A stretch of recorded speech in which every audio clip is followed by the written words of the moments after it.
Thought that was fake breaking out for a minute.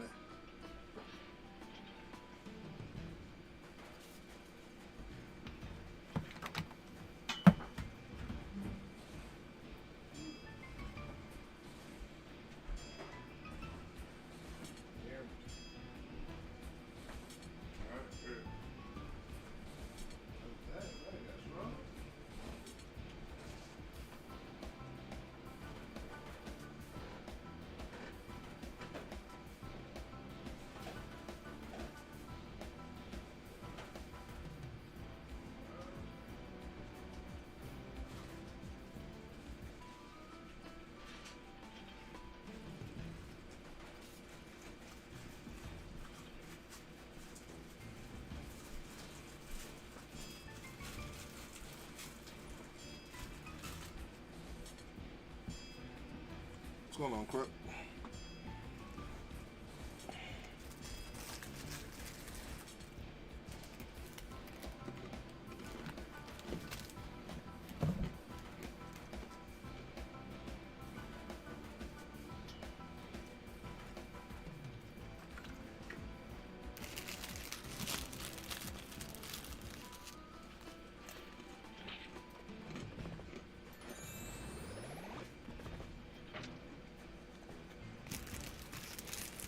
If I'm not asleep, I'm gonna try to.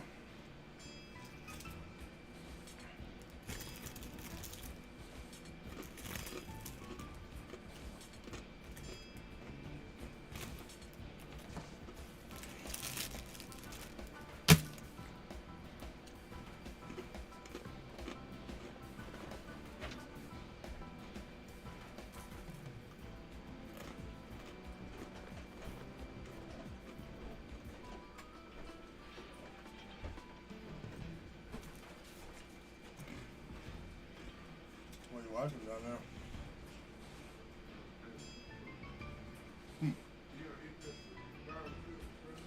I'm gonna get it. Yeah, I'll put it up.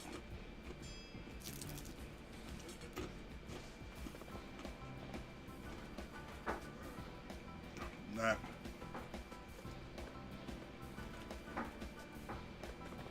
That's how you been going to sleep, bro.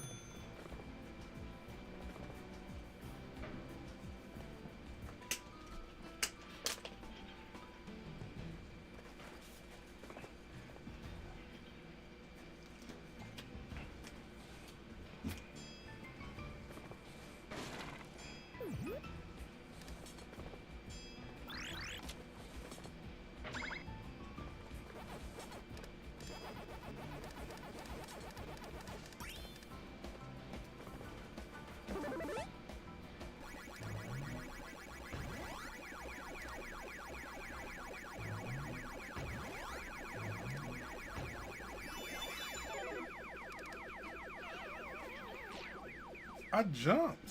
11 and 12. Shit, you about to be going to sleep soon now, huh? What time you usually be getting up?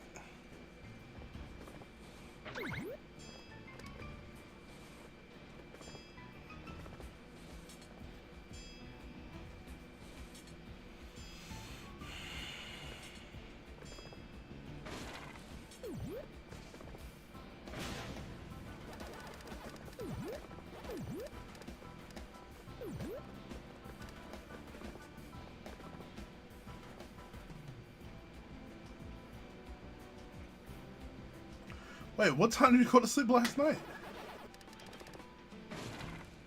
You got up at 10?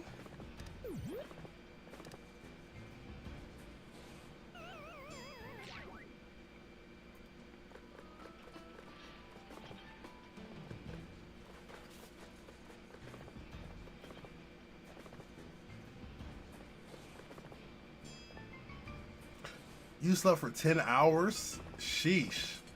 Remember when you was only getting like 2 or 3 hours of sleep? That's a far cry from that now, huh?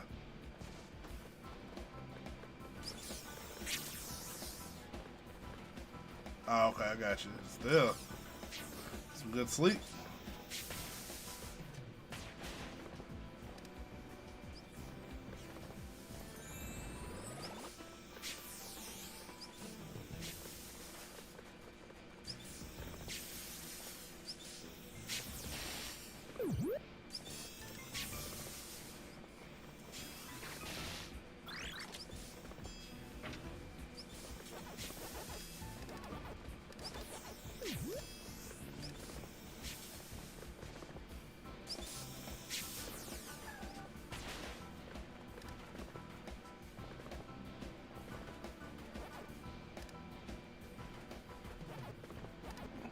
That's the most important thing. Oh man, cause I screwed up. I took a nap at like 7 o'clock yesterday, and got up at 10, and then obviously I started streaming. I didn't go to sleep until 11 o'clock in the morning, bro. Like, and I got up at like 5. Like my sleep is all. It's not even all over the place. That was just a weird thing that happened yesterday. Put this cat out. I hear her whining.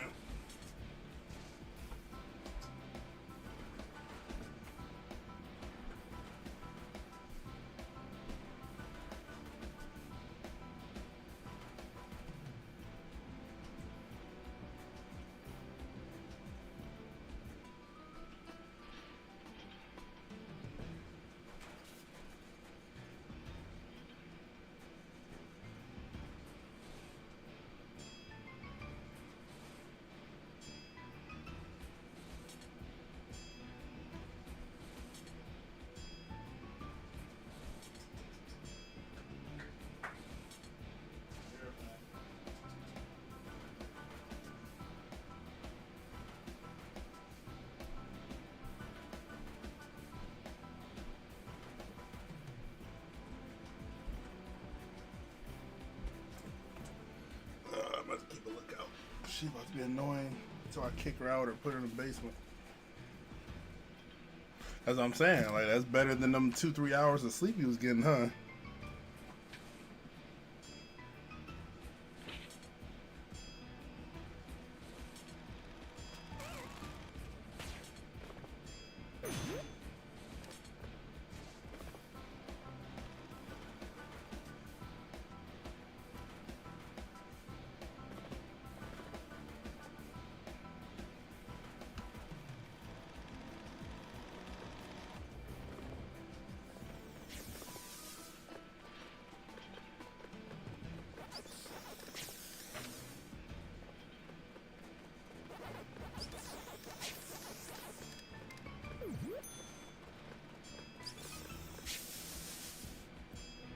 She was bad for a few months already, and I issue with mom in the hospital. I couldn't sleep then after she came home. I was sick. So. Yep, I do it. There's always some kind of, drastic change or something, some kind of event. Oh, never fails.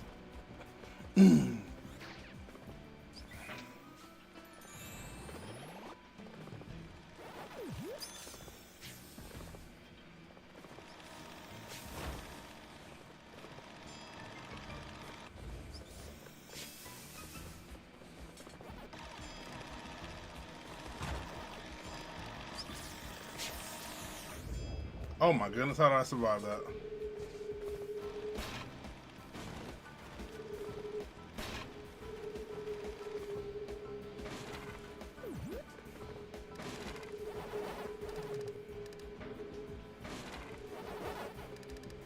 Whoa.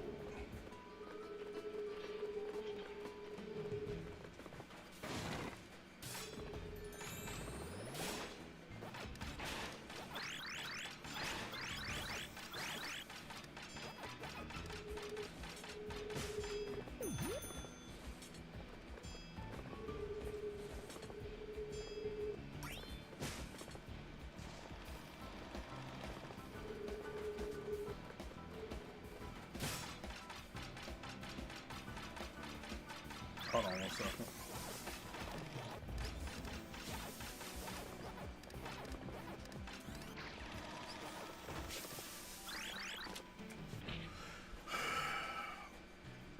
I got sick again because my dad got me sick. He had a cold because he fell asleep in his truck at work with his windows open when it's freezing outside. So he got sick and doesn't know how to cover his mouth. He one of them open mouth coughers.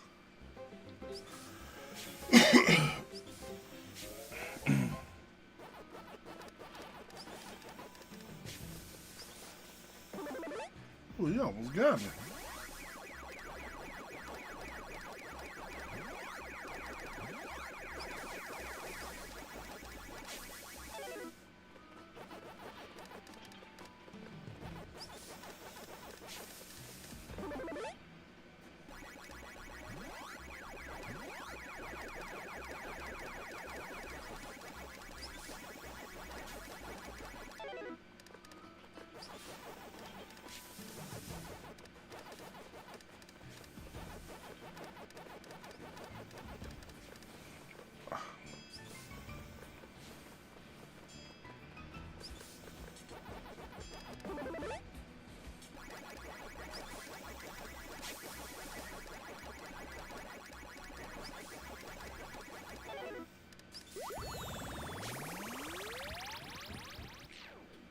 What's going on, Bearded?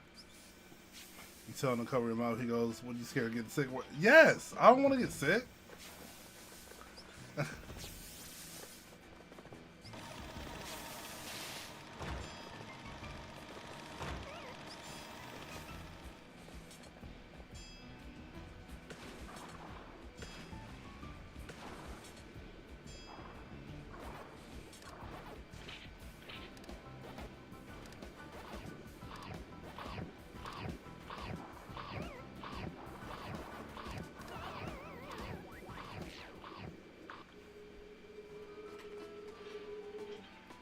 Oh, Lord.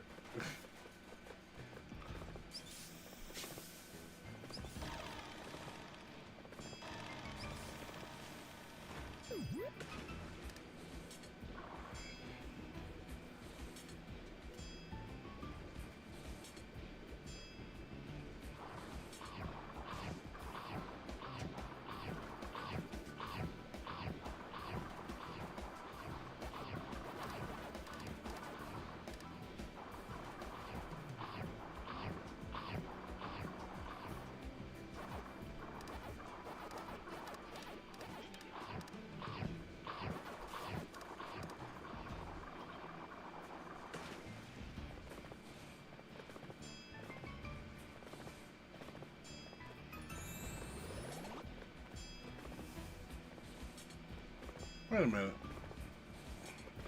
Whatever. Don't care. I'm trying to beat this level. I don't really care about 100% in the game.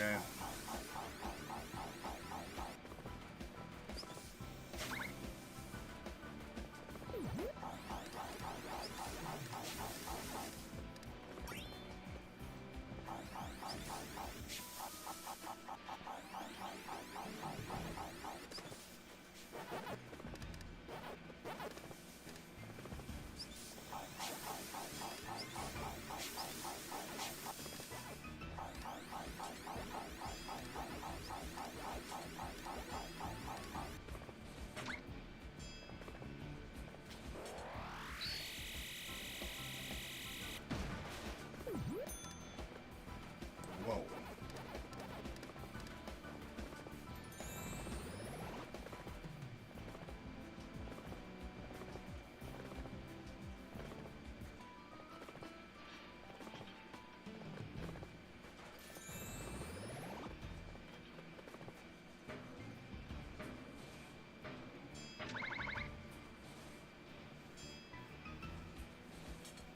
Oh, brother.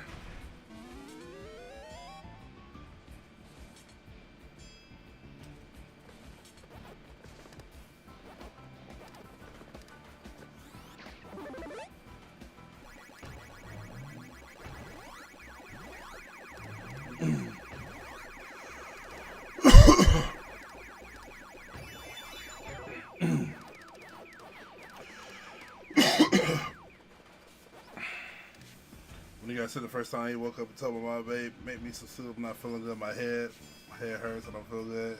Then he was calling everyone, letting them know he was sick. Well,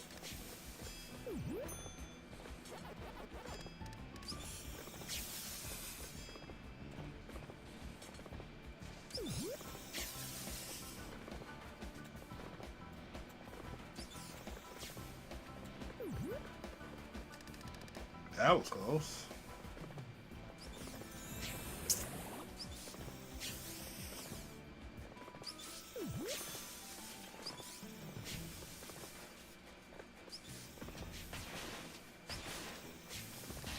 Oop.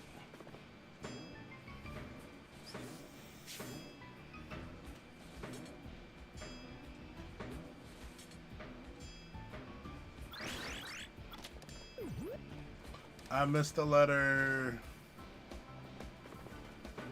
What's up, Conan? How we living, fam?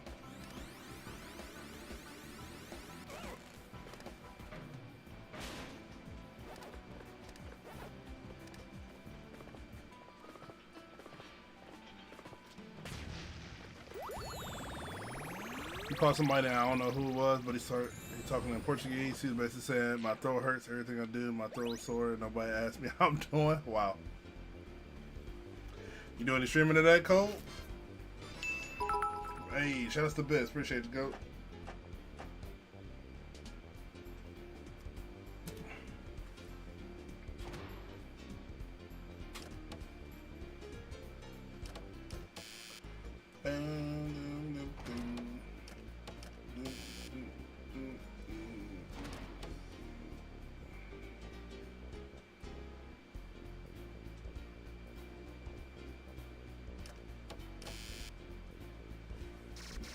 He's dramatic.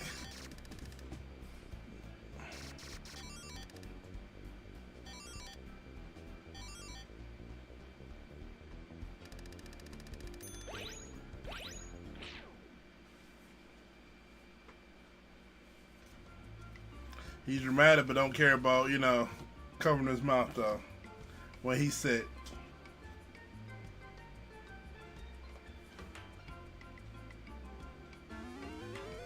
Not today. What are you playing? Are you still playing Spider-Man? Or are you playing something else?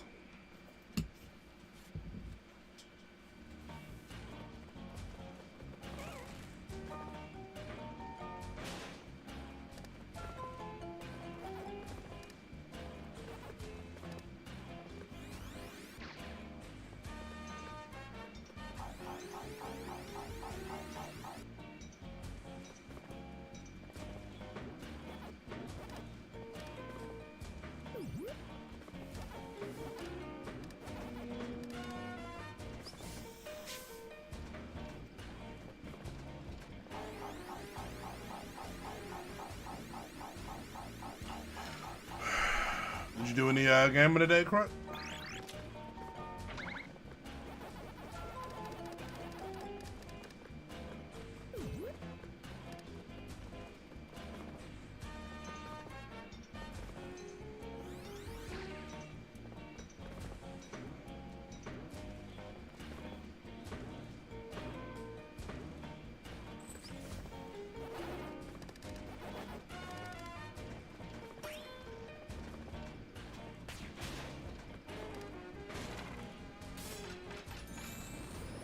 Huh?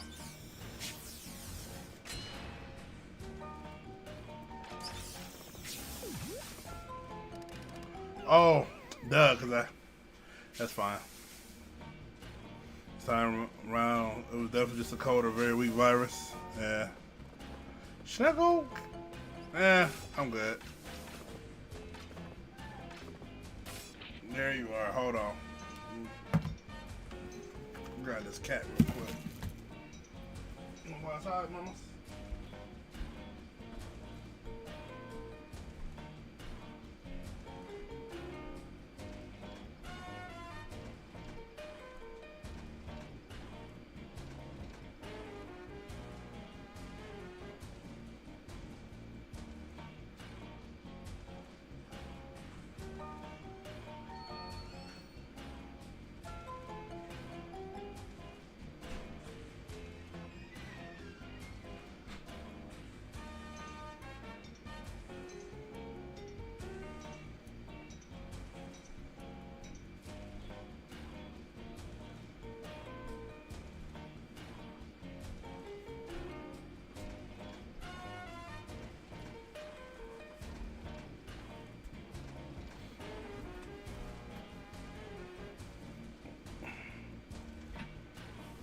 Oh yeah, them boys quitting. Nose is kind of runny. It's congested a bit. Got some headache pains, but it wasn't serious, and I didn't feel weak or low. Or energy. That's good.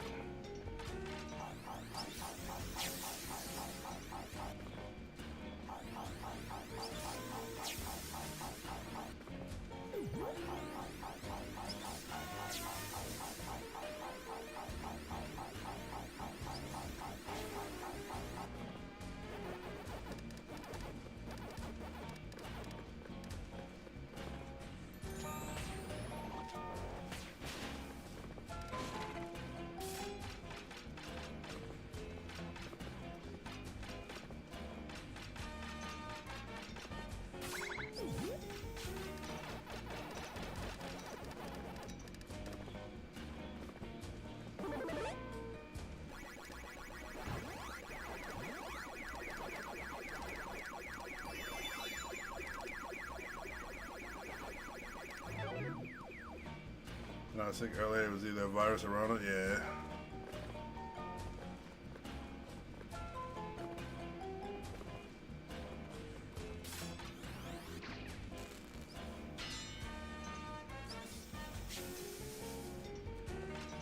Oh, wow.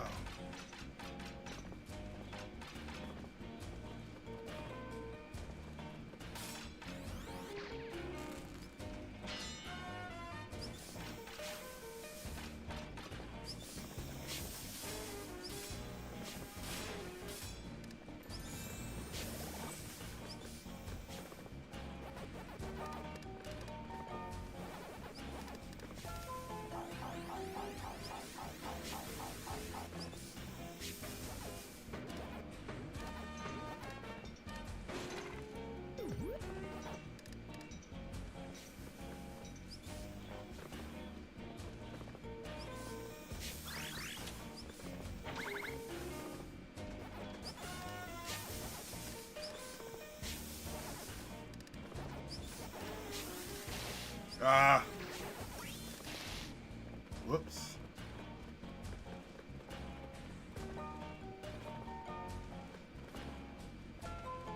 First week, pretty much, I was in bed.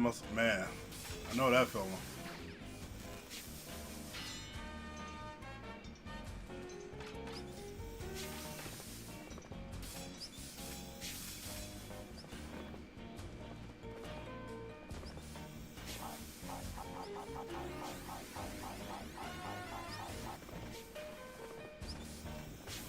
Hey, now.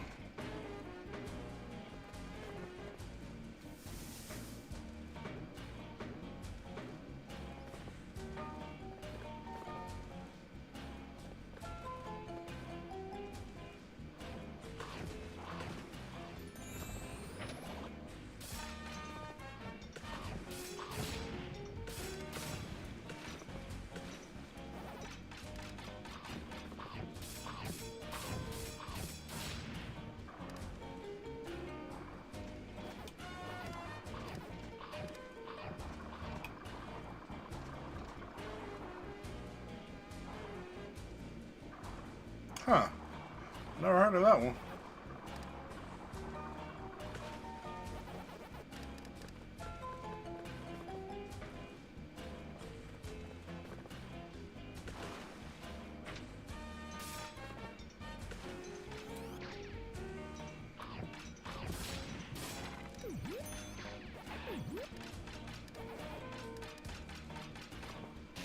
Oh, you would.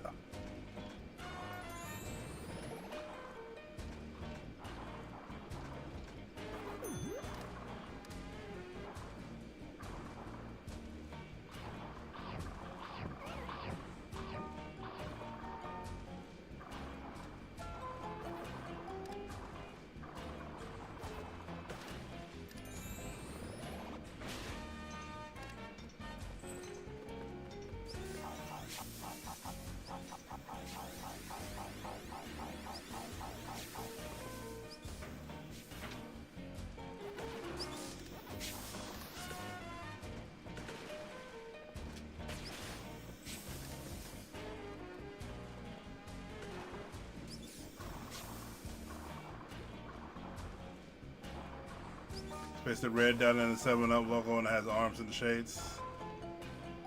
Okay. Yeah, I haven't seen that one.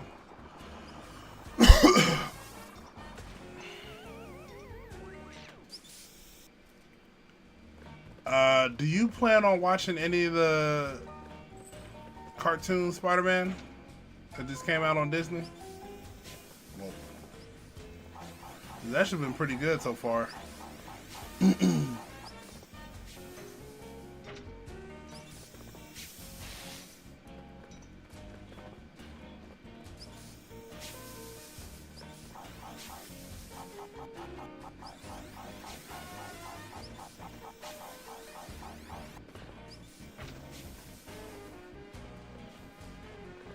I'm confused. What am I doing?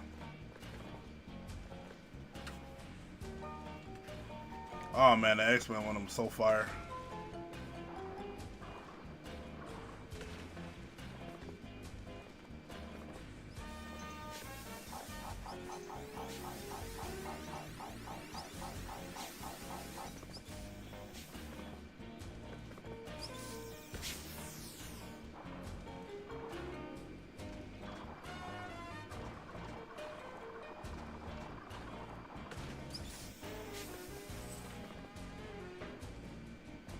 Oh, where am I supposed to go?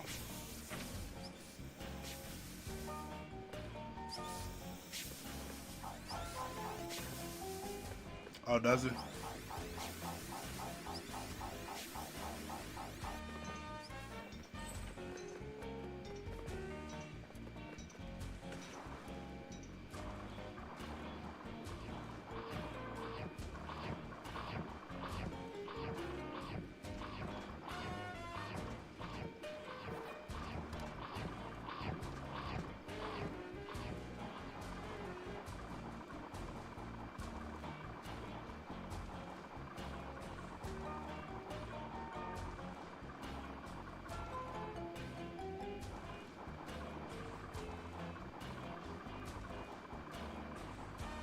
I don't know, where am I supposed to get over there that fast with the metal thing?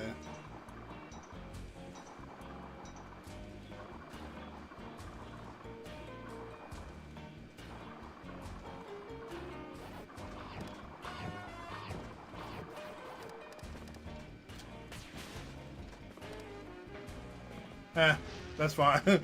I just beat the level. I ain't really worried about 100% that. You don't know who the voice is?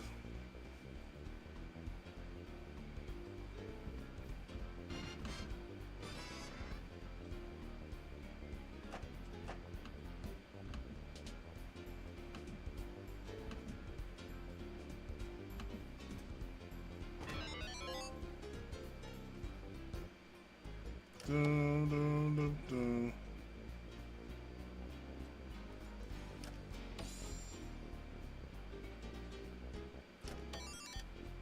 I just totally guessed on that.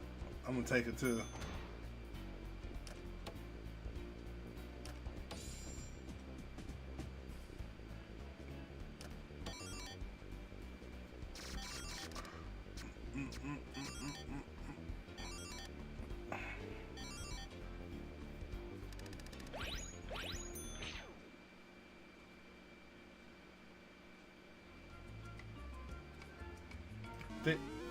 Oh no, I gotta do this one again. Yup, because the kid is still. Dang, I do gotta do this one.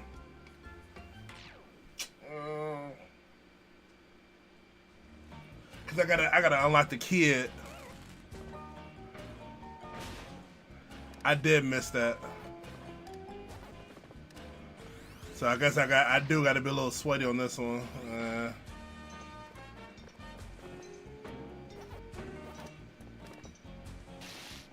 What? Okay.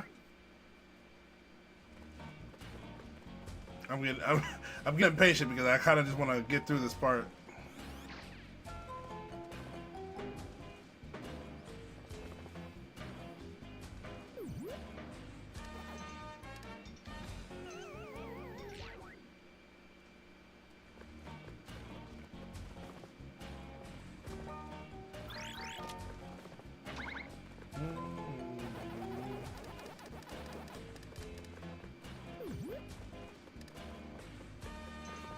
This is annoying. There's so much stuff that I gotta find on this one.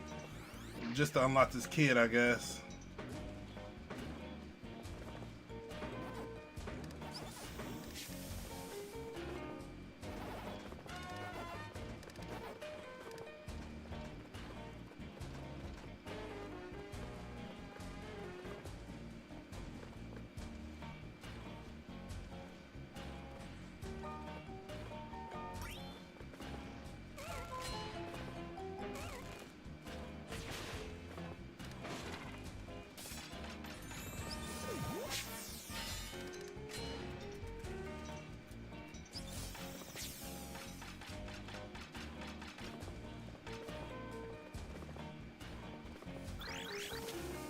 So I do this.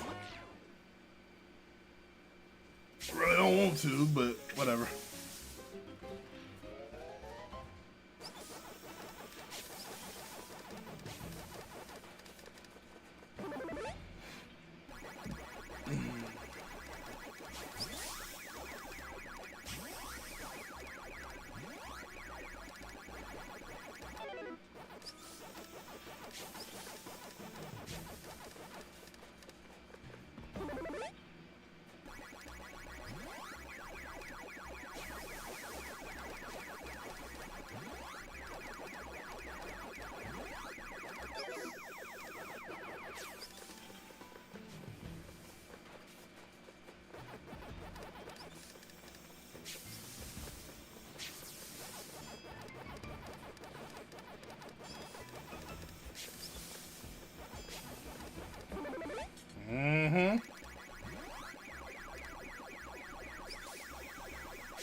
got that done.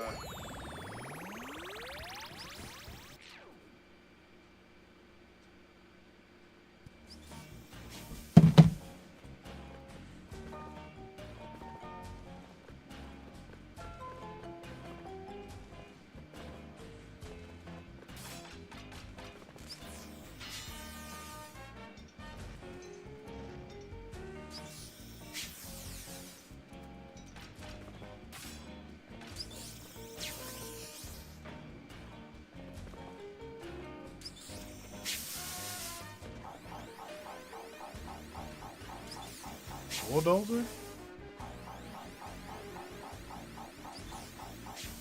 trying to remember who that. I don't know if that's the character I've seen yet or not.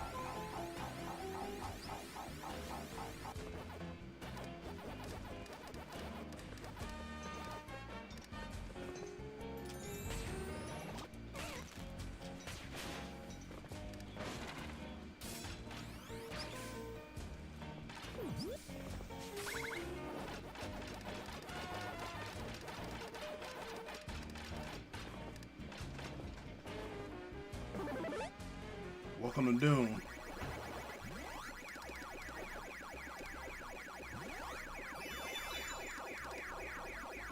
Whoa, I almost fell off the map. Okay. Then it might be who I think it is, but I'm not for sure.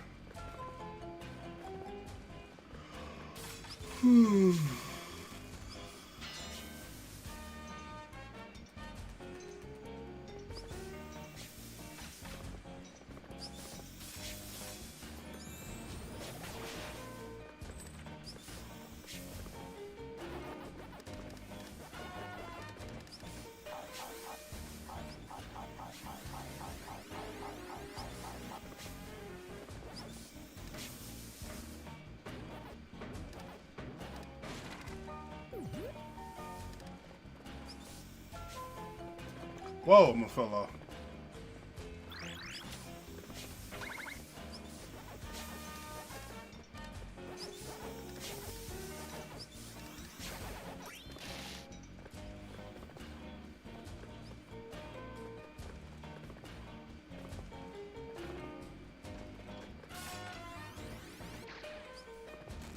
But it's been really good so far. And the dope thing is like they tie in a lot of like the movies and Spider-Man different storylines from the Avengers movies and Spider-Man movies, and they combine it all into one. So it's kind of pretty dope how they're doing it.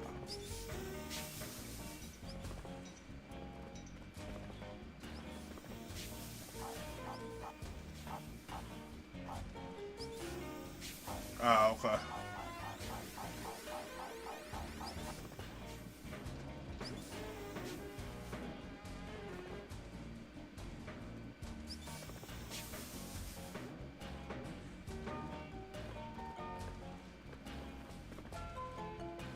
Why do I keep doing that?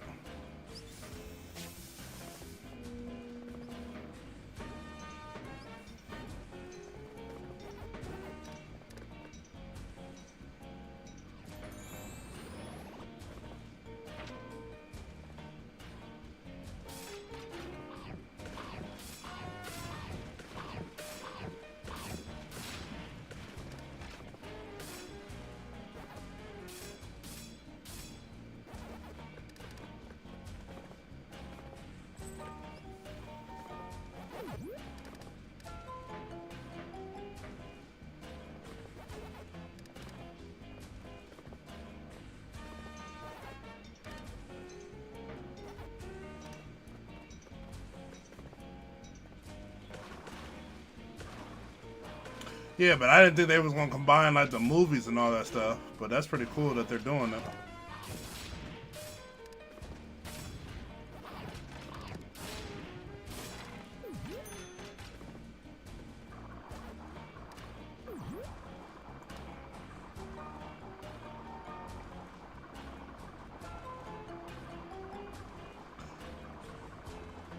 All right, this is a little confusing, so.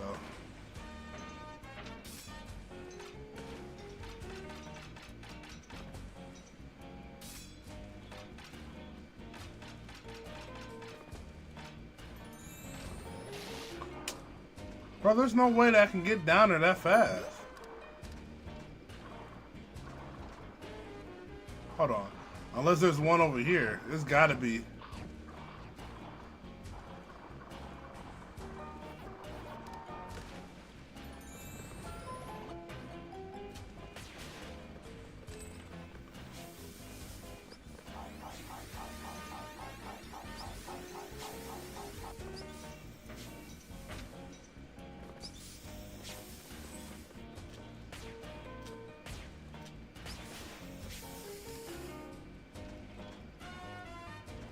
That's a great question. I don't know. I'm sure they're gonna show Ghost of Yote. I know I'm mispronouncing that. My brother is hoping and praying that they show. Oh, I did not see this cherry here. My brother is hoping and praying that they show the Wolverine game. They still got that Phantom Blade Zero. Like, it's a lot that they could show.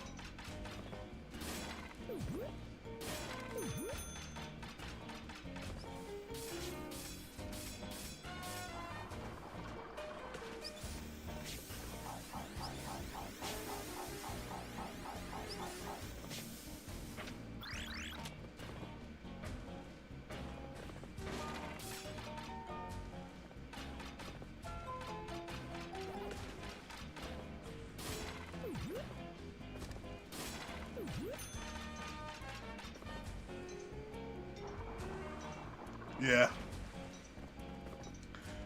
But I mean, they haven't really given a release date, so even that, you don't even know if it's going to be a key, you know, focus or not.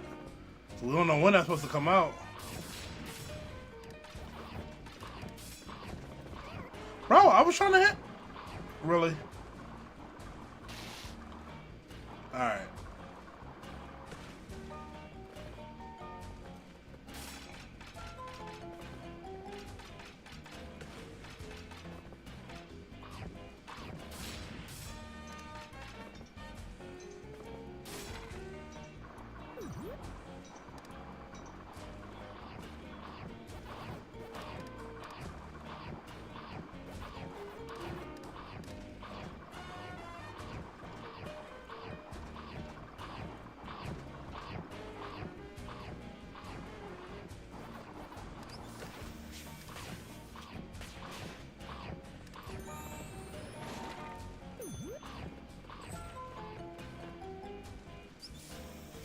That's what I'm thinking. I'm thinking they're gonna give a release date for Ghost of Yote and Ghost of Ghost Phantom Blade Zero.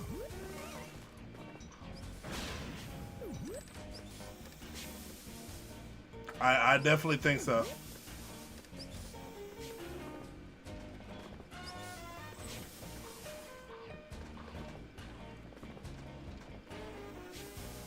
I mean, it's 40 minutes, so feel like they're gonna be, you know, showing quite a few games off. That, or they're gonna be focused on like 2 or 3 games, and then, you know, have a montage of like or a compilation of like a whole bunch of different games. Did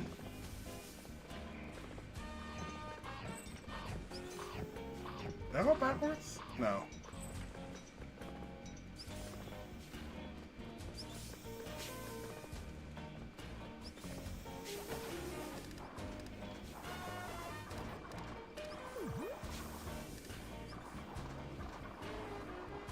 I agree. Maybe that might be the finale.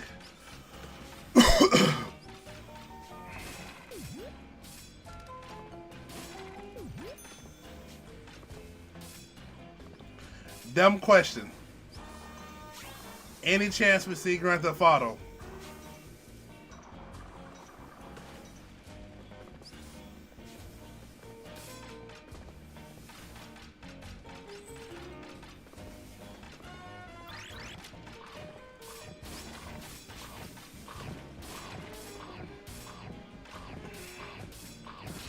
Freaking die.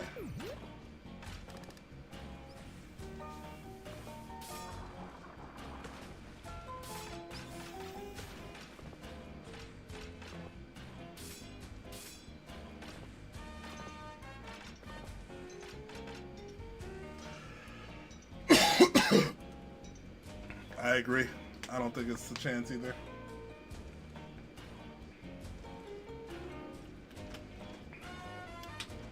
But doesn't PlayStation Grand Theft Auto supposed to have some kind of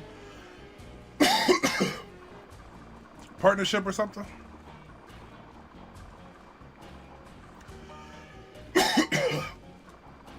But I agree. I definitely don't think they're going to show it.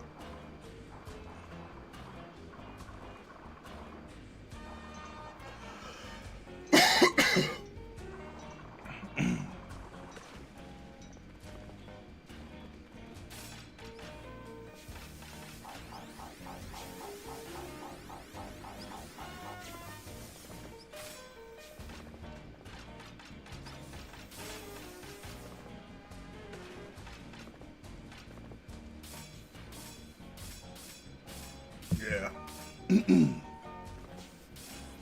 I agree. I feel like it's a really low percentage.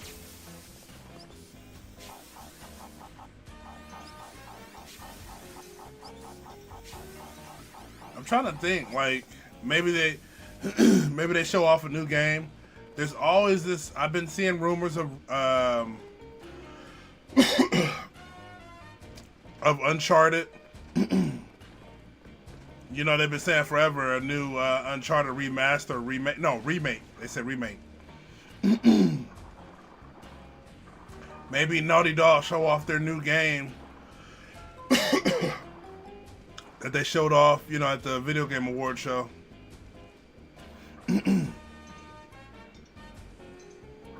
I agree.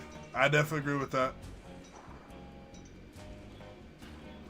But, you know, Grand Theft Auto usually just shows off a trailer. But I think Rockstar knows it doesn't need to, like, show off on someone else's, you know, showcase. It could just drop a trailer and the world will go crazy. Yep. I agree. Any chance we see a Uncharted remake? Oh, Resident Evil. I've been seeing a lot of rumors of Resident Evil 9. Maybe we get a trailer of that. A reveal trailer.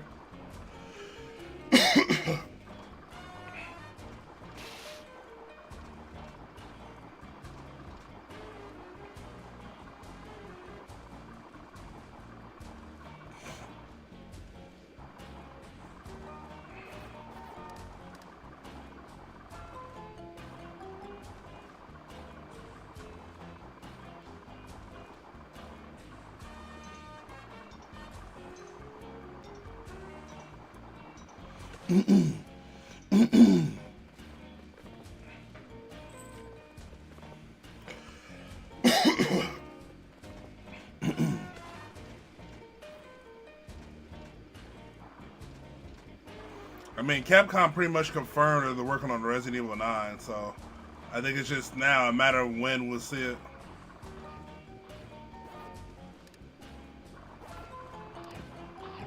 I don't know.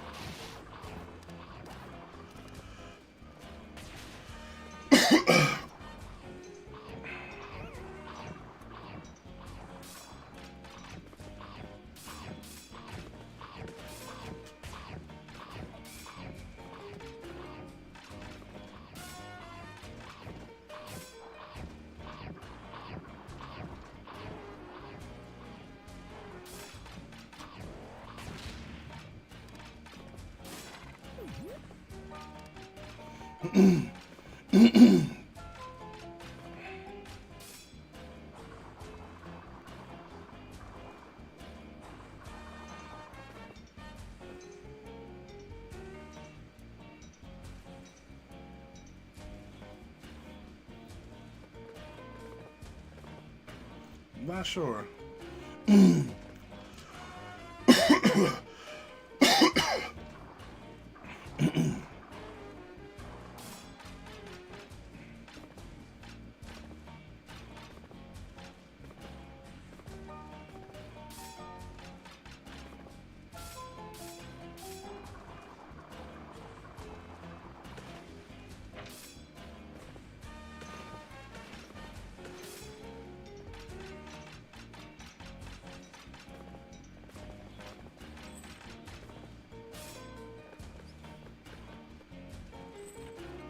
All right, I'm missing a key here.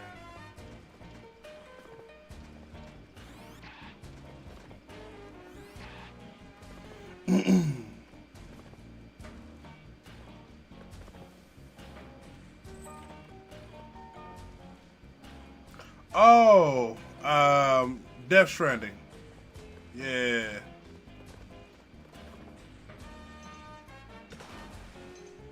You're right. They're definitely showing Death Stranding. You're totally right. Totally forgot about that game.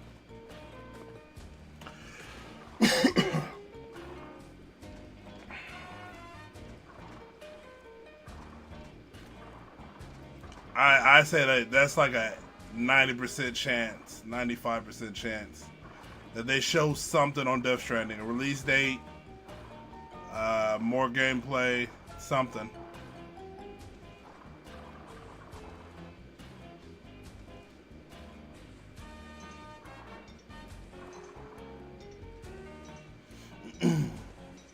I don't even know where I'm going. I just know I'm missing something.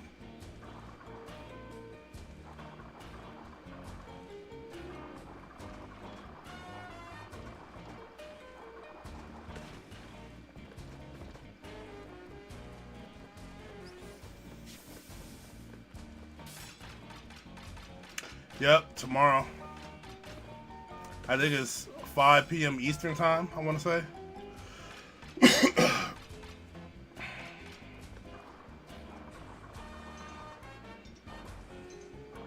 Maybe a playable demo. Maybe a playable demo. I can definitely see that.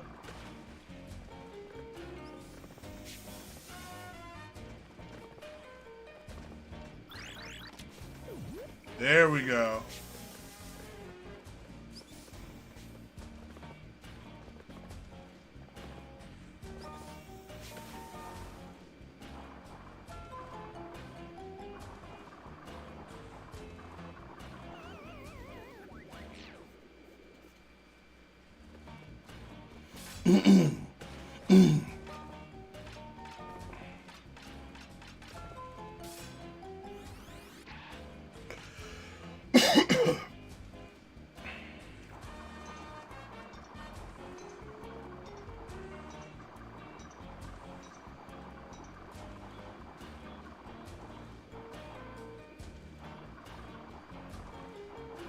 I gotta go backwards.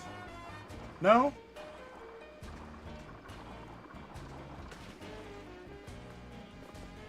No, not this way. This place is a freaking maze, dog.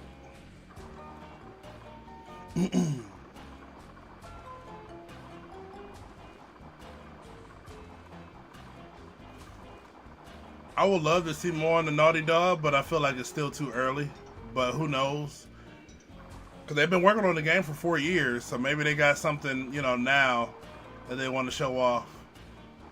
And I mean, it'd be smart, tease and get everybody hyped for it, and then the Sony showcase, like have it as a finale.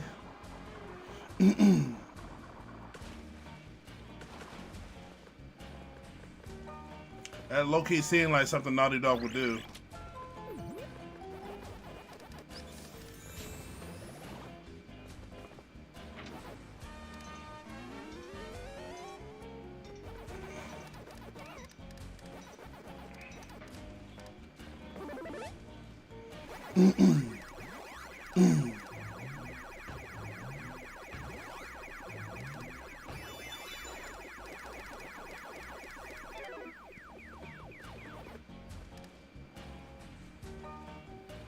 Yeah. I mean, because we have no idea what type of game it's going to be, so you would think that they would show more. And I mean, the state of play is literally the perfect, the perfect place to do it.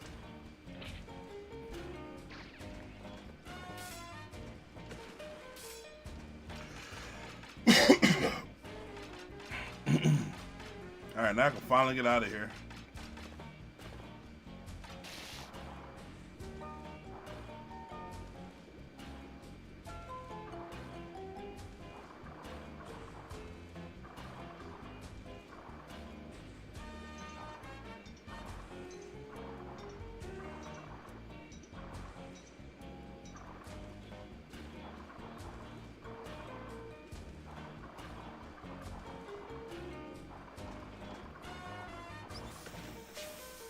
Yeah.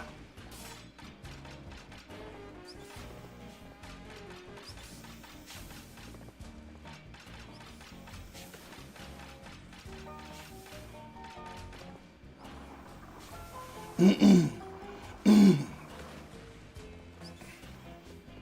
place is such a freaking maze, dog. We're ready to beat the level.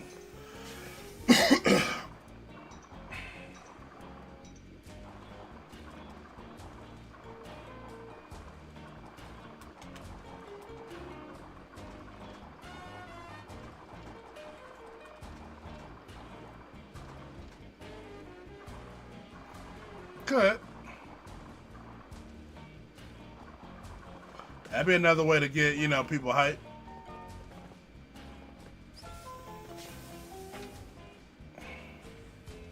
I think I don't even think this is the right place. Gotta go buy some more.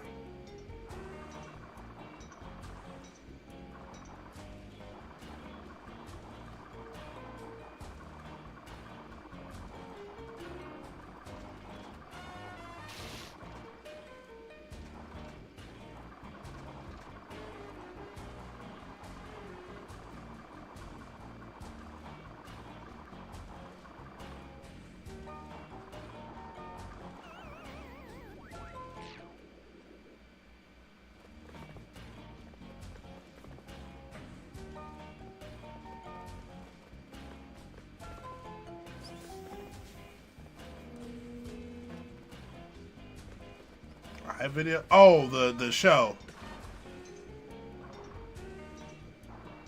I'm sure they're gonna do that.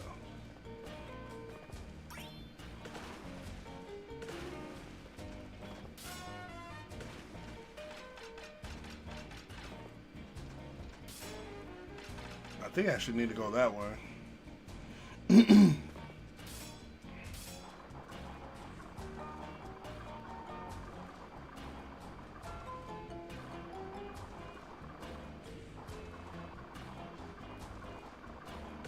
Yep. Finally. Yeah.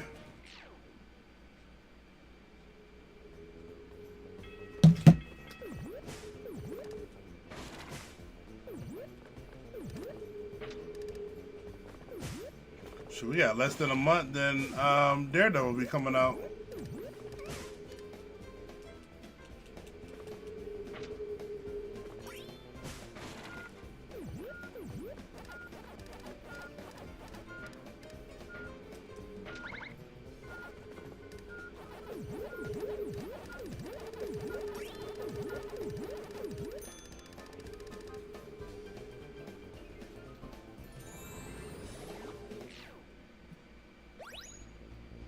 Man.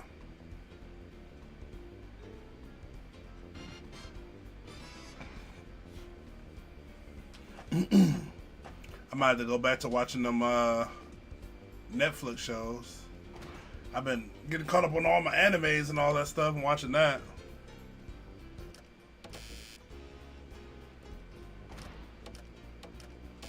I really don't care about this. Can I just skip this?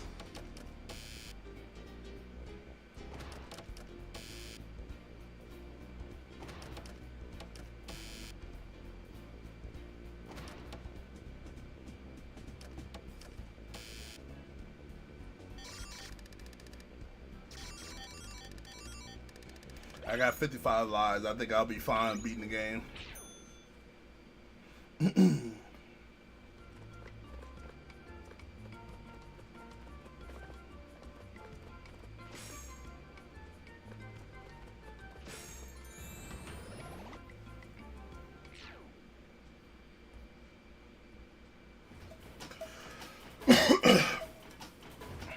Right?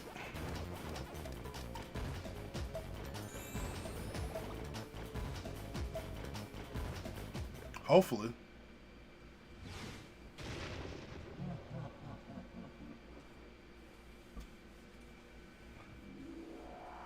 Yes, they have. And they still, I mean, let's get the elephant out the room. Or let's address the elephant in the room, I should say. they still got to make up for that game that just flopped horribly.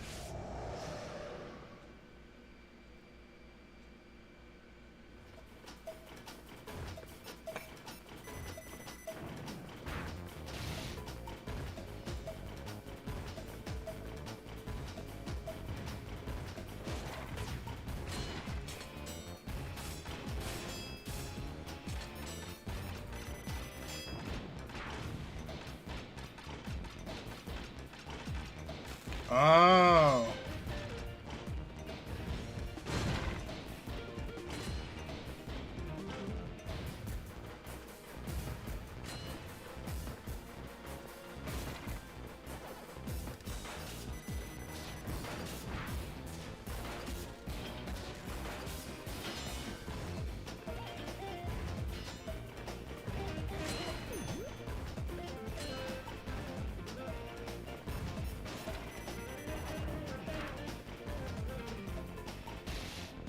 I thought so.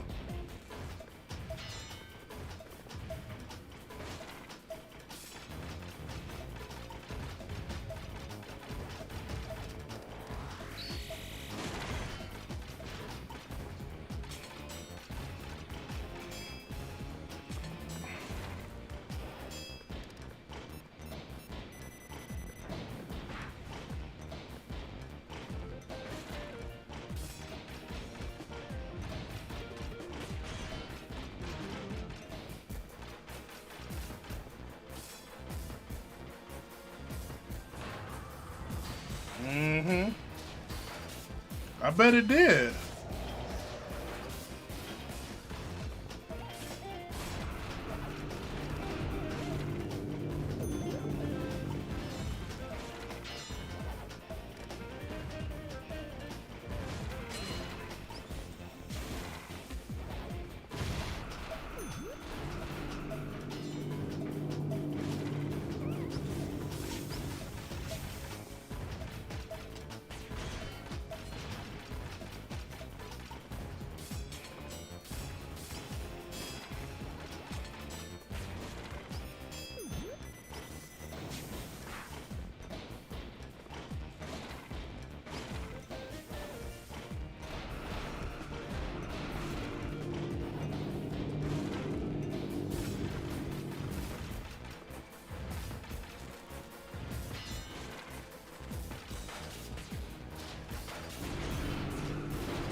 Pretty much.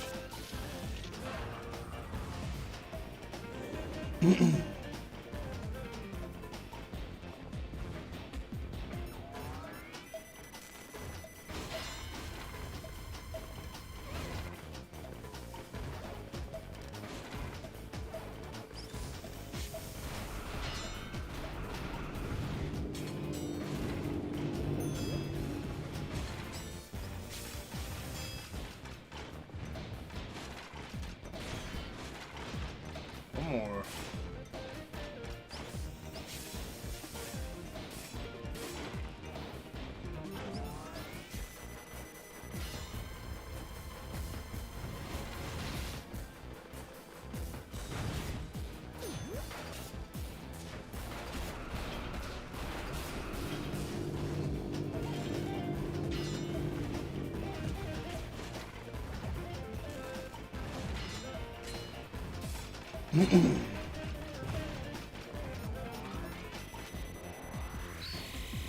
Get out of here. Sometimes we talk about Xbox all they want, but I can't remember the last time an Xbox game lasted only a week. It's a good point. It's a good point. Because that L was real. Oh, oh, oh, oh.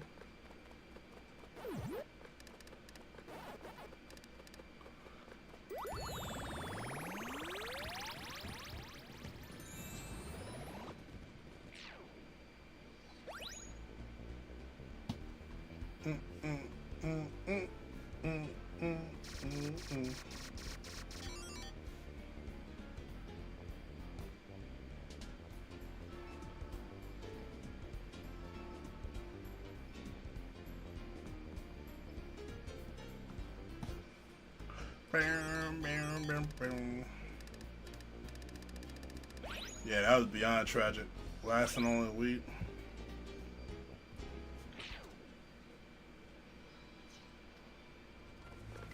I didn't want to play it. I just remember looking at it. I'm like, ooh, that looked like an exact copy of Overwatch.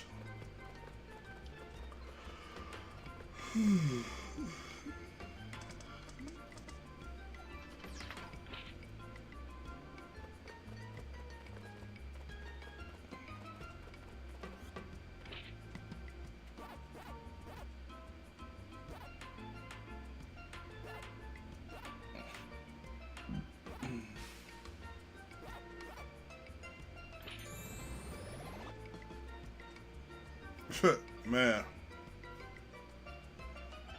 I watched a few people stream it.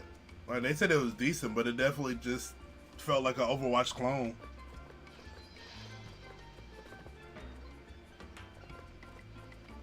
I'm just mad like that cutscene that they showed. They did all that just to basically show it's just like Overwatch. I'm like, what are we doing?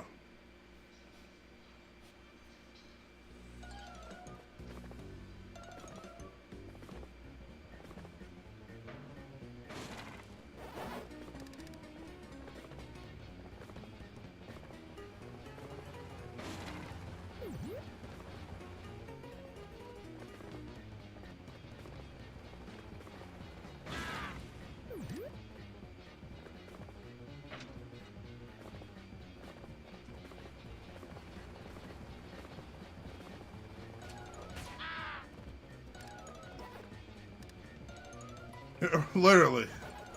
I'm like, okay, that's something different. I'm like, cool. I can get down with that. Nope.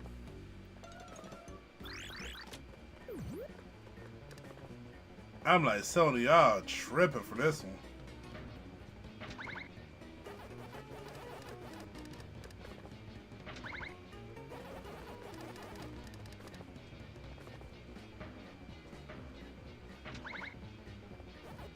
Hey, now.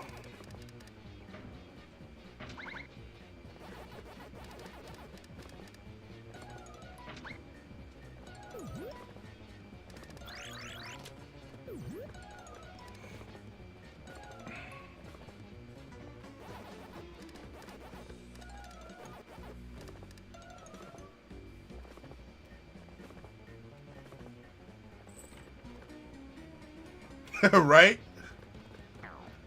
Oh, you dirty dog.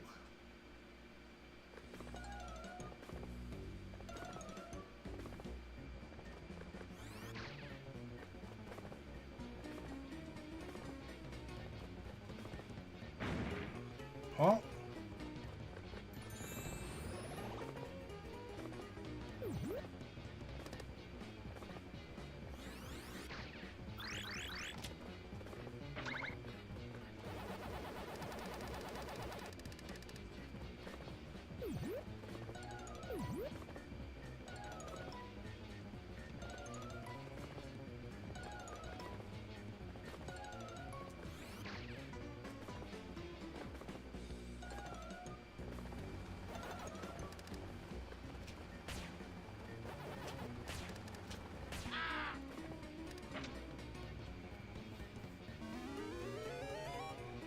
Yeah, that's a huge L for you to spend all that time to present that, and then yeah, it just folds instantly.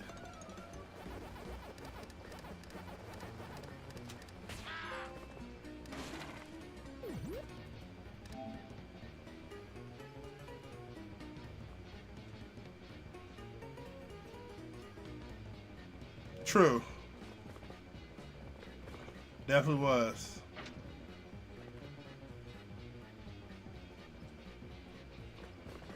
Literally.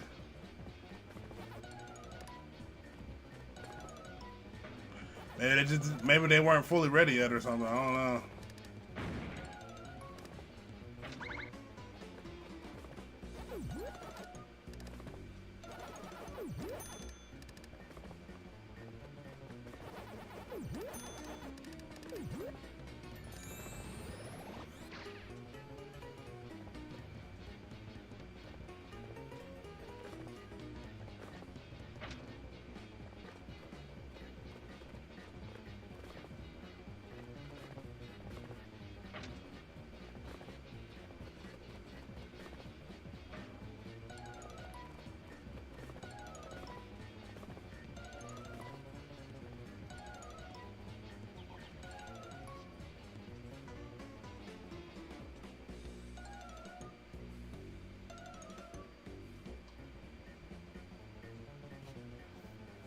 You were complaining about the year before showcase, and that wasn't bad.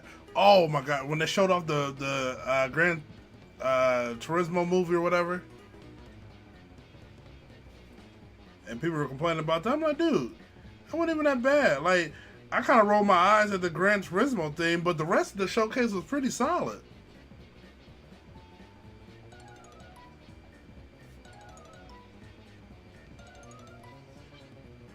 I said, ain't no way, my guy.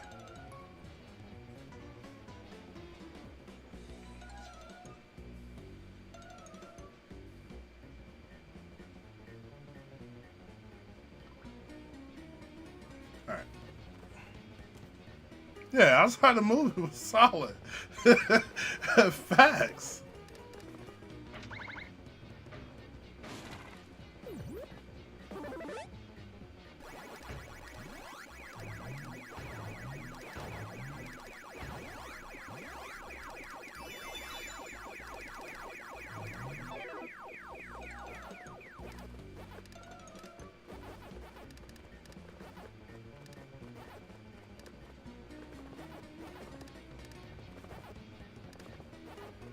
Yes, they did.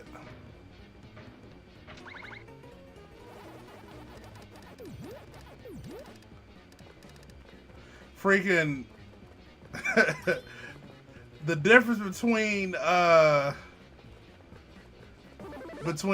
Sony's showcase and Xbox showcase was like that of the Super Bowl, the Philly against Kansas City. Like, it was just an ass whooping. That's all that was.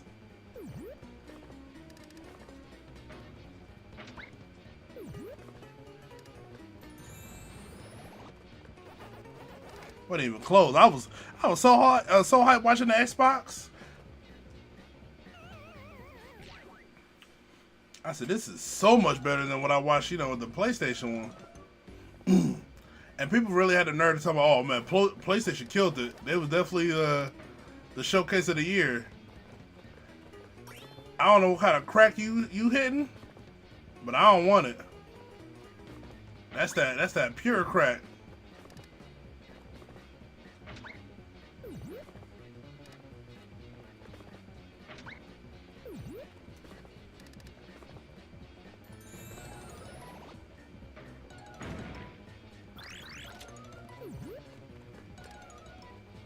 Yes, it was.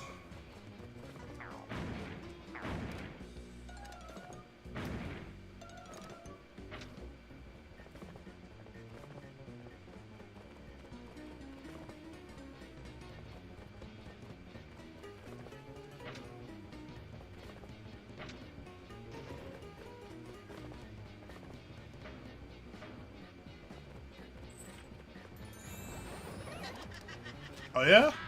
You gonna laugh at me?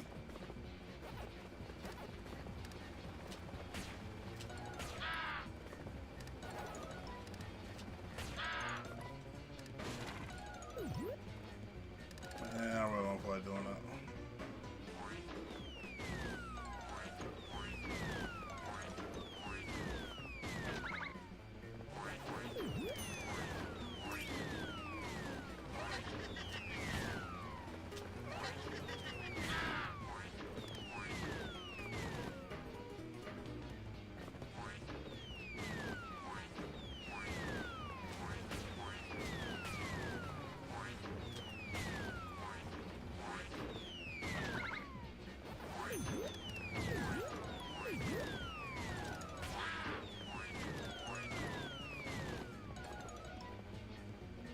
That was the Xbox Showcase of 2021. Shoot, I barely remember it, to be honest. But that was definitely the best showcase I've seen from Xbox. I don't know how long. Usually, Xbox will do some, PlayStation stuff and be showing stuff I don't care about, or just like some small time stuff, and then you get a small, announcement here and there that you get excited for. But last year's summer showcase, they came out swinging. I loved them for it.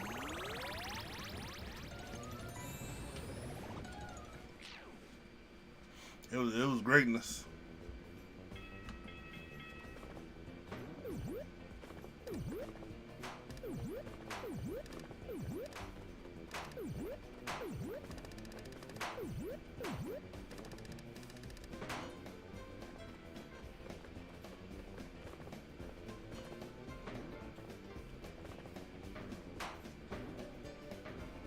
man.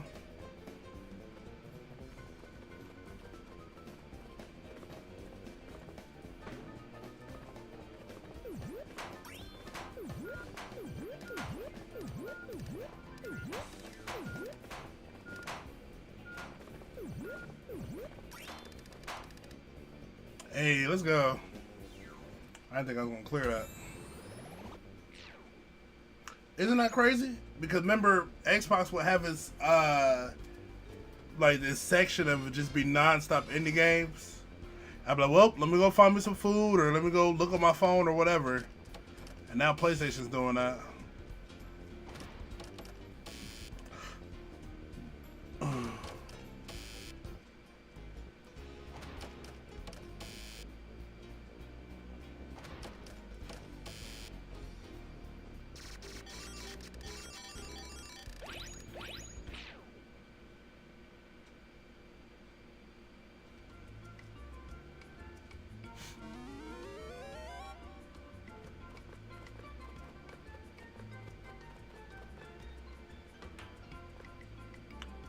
Bro, I'll be ready to fight, for real.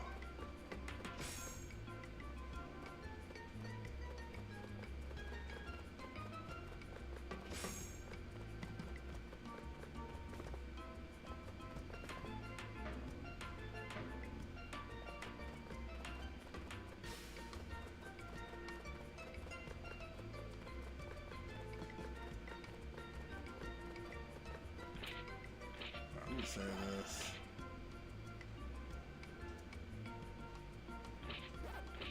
I'm actually pretty close to beating this. Okay. I'm about to warm me up some soup. We're gonna throw some YouTube on for a little bit. I'm hungry.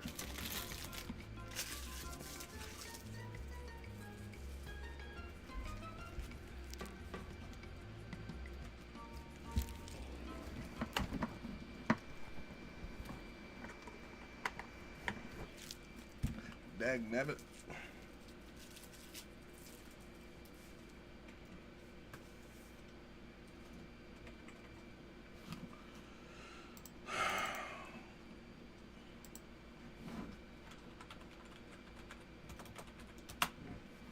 Let's see if they got some like PlayStation, you know, rumors and stuff.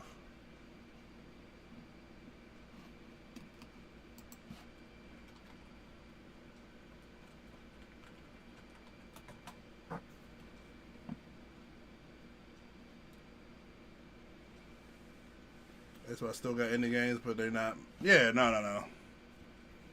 They don't have like a freaking 15, 20-minute, you know, just montage or whatever you want to call it. A freaking, you know, just indie games like that. I don't care about. Let me see, they got state of play rumors.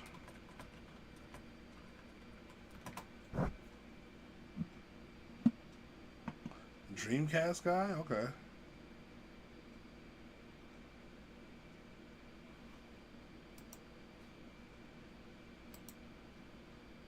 Hold on, because I don't have my sound on. Give me 1 second.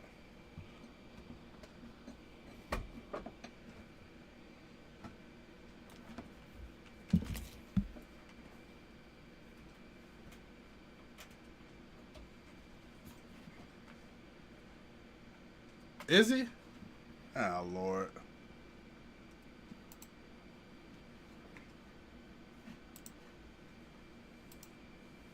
Is he?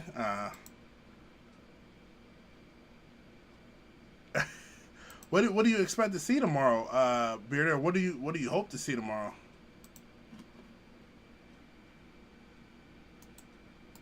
Let me make sure I got my sound on so y'all can hear.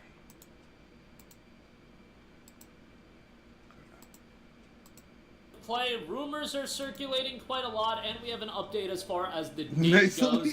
We'll go into that and a couple of the rumors circulating around the state of play, which You know, with State of Play, I have to keep my expectations in check, but I do think that this State of Play, it is absolutely paramount that at the very least, PlayStation doesn't have an absolutely insulting show. I do not think this is the time to unveil fair game gameplay. I am just gonna be straight up with you guys. I do not think this is the State of Play.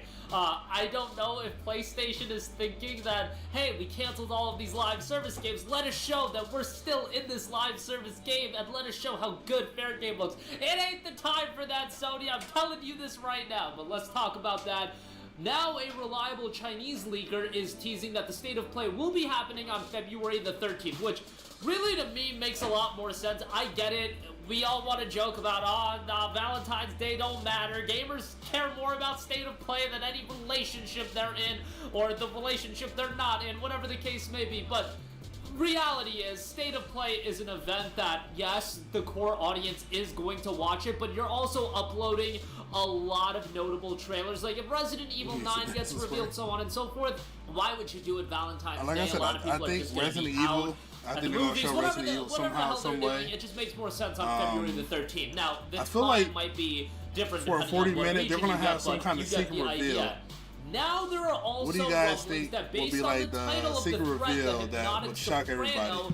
That this is I didn't realize this year would be 10 years since Bloodborne came out, so I just think that's a little bit of a stretch. Bloodborne fans might be happy. They might show that as the finale. Or a God of War title a in general that is going to be remastered a or bit of whatever. a throwback. And apparently the next God of War game is going back Resident to the Evil. Greek origins and will star I would love for Resident Evil Outbreak. Kratos. That's according to reliable insider Tom Henderson speaking on his weekly Insider Gaming podcast. What I've been told, he noted, is that the God of War game isn't set in Egypt, it's actually set in Greece, and it's gonna be a younger Kratos this time. He adds, Henderson done speculation. I forgot about it. There's been a lot of rumors about a new God of War. Has anything to do with remakes or remasters, like a God of War in Egypt, but apparently he's saying there's one in Greece and it's younger. I don't know about that. Hopefully not God of War Ascension. Having said all this, Henderson doesn't sound fully convinced with regards to the new rumors' legitimacy, and that's what he's Do you think that'd be Ghost of Yotei, or do you think that'd be I absolutely see them doing Phantom some sort of Blade God of War Greece collection at It some would be point. very The idea of a new title, that's great in theory, but Ragnarok came out in fall of 2022. Even if you're revealing a new God of War game, it's not going to be out until, what, fall of 2026 at the absolute earliest, and more likely fall of 2027? Like, 5 years is typically the turnaround time for these development studios, and Santa Monica has another game in development, so when are we gonna get this new God of War game? Is it time to reveal this God of War game? And if anything, I would say that it would be more relevant to have like some sort of remaster collection coming from a smaller studio that's been tasked to do this, and that'll come out. It's not like that's gonna have a 5-year dev cycle, and those are the projects you need right now. Right now, PlayStation's absolutely cooked as far as getting first party to drop their major games because they've canceled everything. At least mostly everything. Ghost of Yotei will come out later this year, but in terms of first party dropping their big budget titles, you ain't getting a Days Gone 2. You ain't getting a Legend of Dragoon remake. Naughty Dog is cooked because they canceled Last of Us Factions, and Intergalactic ain't gonna come out until 2026 at the absolute earliest. All of these studios have been iced. They have been iced in terms of a lot of years have been absolutely thrown away. So what can you do to at least maybe this might be the finale, let's be frank, final reveal. Because you know how they always do well, we got one more final reveal for y'all. It doesn't matter. You don't need to do anything. You literally can drop no games and PlayStation is still gonna come out smelling like roses by the end of this year to a lot of people, because Xbox is going to release a lot of games on PlayStation because GTA 6 is going to come out. They don't need to do anything. But if you want to talk about the core PlayStation audience and satisfying them and, you know, doing some stuff for them, doing them a solid and releasing some things that are going to get people excited, a God of War Greece collection I think would get a lot of people excited. You released that on PC as well. I think people would absolutely check that out, and it just, to me, I think it would be a question of how do you release something like that? How do you structure the collections? We all know how Sony operates. They ain't gonna do God of War 1 through 3 and God of War, the PSP games, all 5 games in one collection. I don't think that's gonna happen. God of War 3 is already available, but it's God of War 1, 2, Ascension to a lesser degree, and then Chains of Olympus and Ghosts of Sparta. Those are the games we need to see come to newer platforms that they're just getting lost. I'm not even crazy about those games, but I know people would be all over it. The idea of a ground-up God of War 1 remake or something like that, I think that would get people excited as well, but again, something like that, I would just imagine it's going to be a significant undertaking, and I don't think that's what we're going to get. Do now, any more if like Bluepoint didn't old school waste games, a bunch like of years more doing games a God of War live service games, game, and they were working on a God it's of not War even called ground-up game, remake, given the success they've done with SOTC and Demon Souls, PlayStation yeah, Now. that would be awesome. We don't live But in that world, the so I don't elite think tiers it's that, or whatever it is, we'll see how that turns out. you put the old school I games. think it is a good time to focus I would on love for just them to add doing some those more collections. PlayStation I get 1 it. and PS2 PlayStation games gets on beaten there. to death on their HD remasters and whatnot, but you literally can't do anything else right now. Right now, you know, just release an Infamous collection. I'm not saying Days Gone remastered, that's not what I want, but an Infamous collection, a Killzone collection. A Killzone collection I just think makes so much sense right now, also because you've canceled all of these live service games. Why not bring back a multiplayer experience that people can actually sink their teeth into and is more of a traditional multiplayer experience and with some history and legacy to PlayStation? But again, we'll see if they do that. And obviously Bloodborne would be huge, but like, let's not even meme on that. Let's keep our expectations in check. What I would like to see, you know, maybe a Lost Soul Aside gameplay trailer with a release date. That'd so I don't be have my pretty headphones cool. on, so I didn't hear what he said, but it sounded like he said with a release window. Stuff like that, I think, Killzone could be pretty solid. So hopefully that'll I would come. love for and also, a new Killzone game, a new Infamous game, being a part of the rumored state of remaster play, those as for the the pre-orders PS5. for that game have gone live on Xbox, and the deluxe edition is $80. I believe the base game is going to be $50. Don't quote me on that. The deluxe edition will have the early access gimmick, and it'll be unlocking at September the 1st. Like, every game going to be doing the early access gimmick, but nonetheless, I think Hell Is Us looks great. If you're not familiar with this game, it's a new action title that looks to have an incredible atmosphere and vibe to it. That's what that game did for me, that really drew me in right off the bat. It's the vibes and the atmosphere. That looks fantastic. Done by Rogue Factor, published by Naken, and it just looks like an incredibly atmospheric action game, and we'll see if that ultimately comes to fruition. If it doesn't appear at State of Play, and don't forget, it y'all, should be appearing. we've been hearing for how long about a new trailer and probably some more insight Final Fantasy IX remake game. I've been seeing it for the last 2-3 years. No, they said it's gonna happen. It's not a matter of if or when. It's It's gonna happen. About that atmosphere and the immersion. So hopefully that turns out well, and we'll get an update on that at State of Play. But that'll do it for me. Again, there is potential of a State of Play this week. Again, take it for rumors for now. God of War being rumored. We'll see how all of that turns out. I mean, I just don't think it's a great time for fair game gameplay. I'm gonna be real with you guys. I don't think that this State of Play... Could you imagine, like, the State of Play just opens with fair game gameplay? You know what? I would just like to see that for the laughs. Just for at that point, the lulz, coming off of the PlayStation Network outage, coming off of Sony canceling a bunch of live streams. You know what? Make State of Play a 15-minute fair game demo, gameplay demo, and then like announce some other live service game to go with that. But that'll do it for me. Let me know all of your thoughts in the comment section down below. As always, sound off there. Thank you for watching, and goodbye. Hey guys, we hope you enjoyed the video, and if you did, make sure to hit the subscribe button, and if you're already subscribed,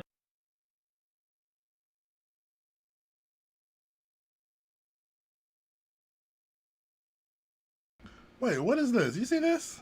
Xbox and Sony is teaming up for a big reveal. Let me see this.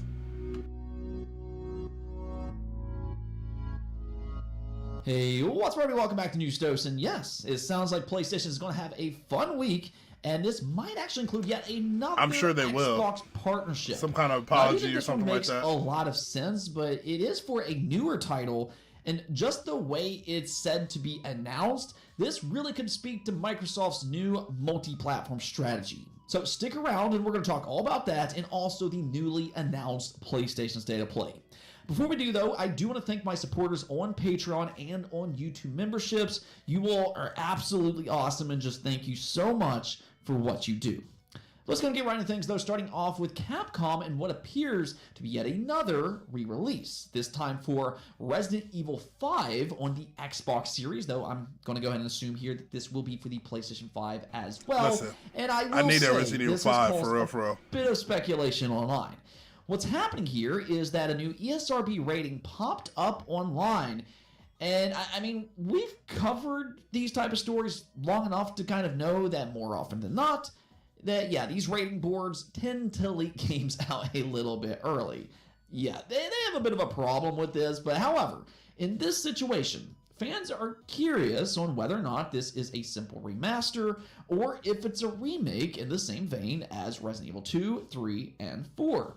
Now, what I'll kind of say is just don't get your hopes up too much, simply because Capcom has been doing native ports for pretty much all of the Resident Evil games here recently. They just ported Resident Evil 2, 3, and 7 to the PlayStation 5 last month. And we also got a rating for Resident Evil 6 just a few weeks back. I feel like if they would do it, they would remake it like 3 and 4. Expectations with this a little bit.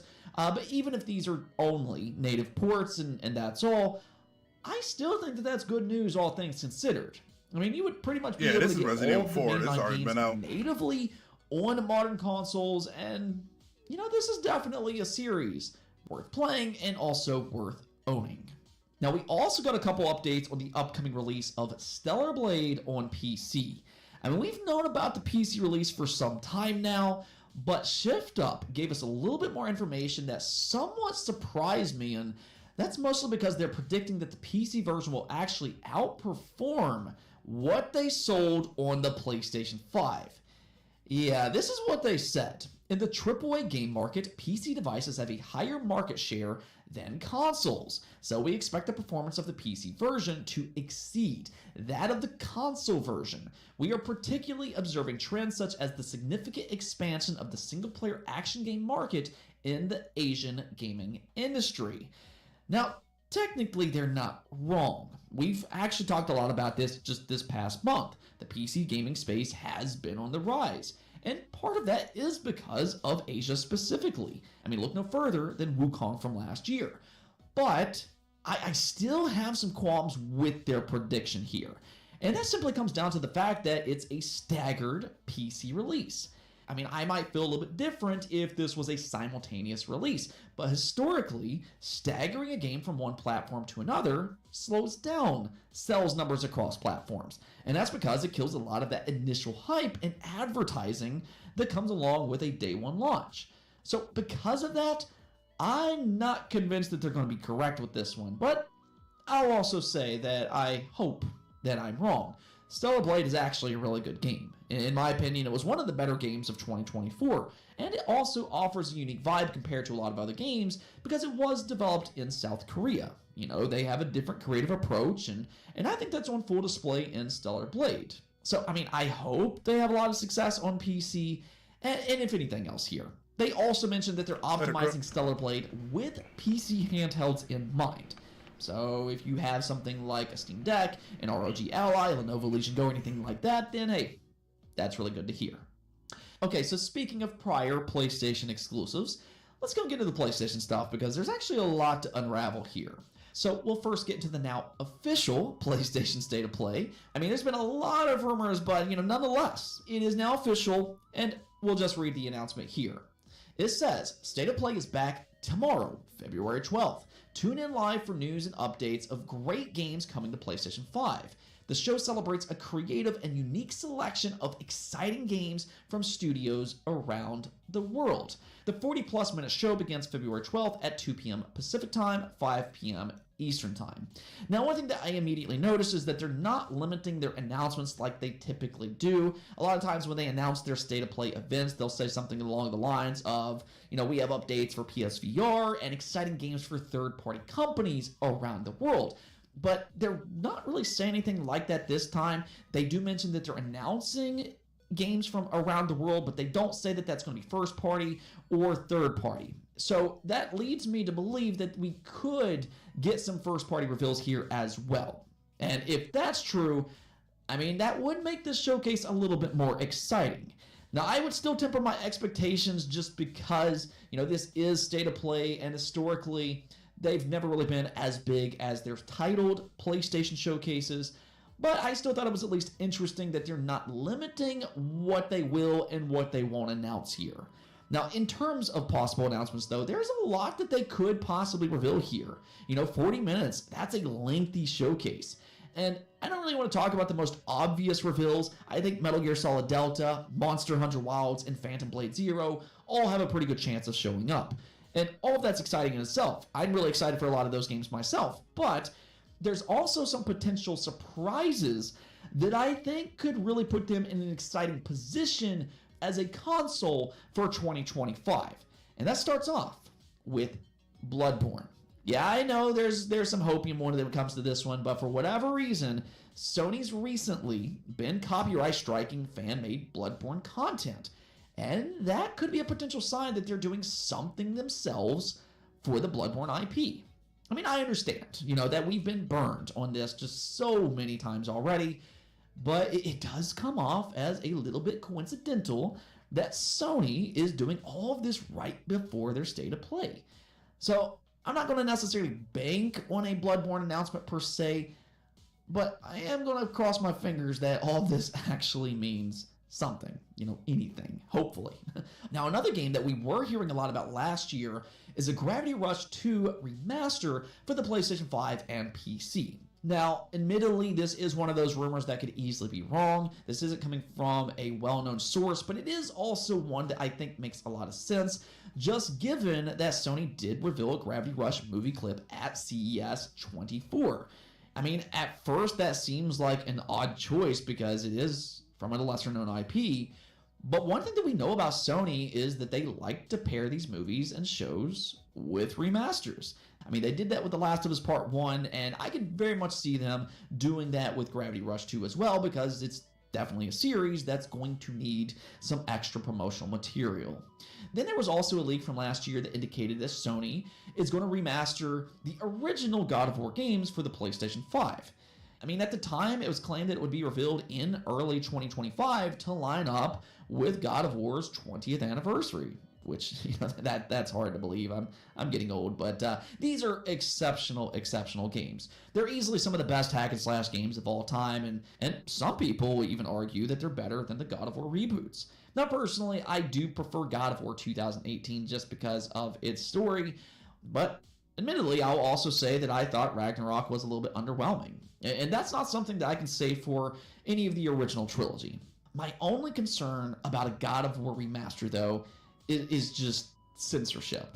I could easily see Sony censoring God of War, and that will be a very controversial decision, especially because, you can easily point to The Last of Us Part 2 when it comes to graphic scenes. So what's right and what's wrong could easily spark a big conversation online.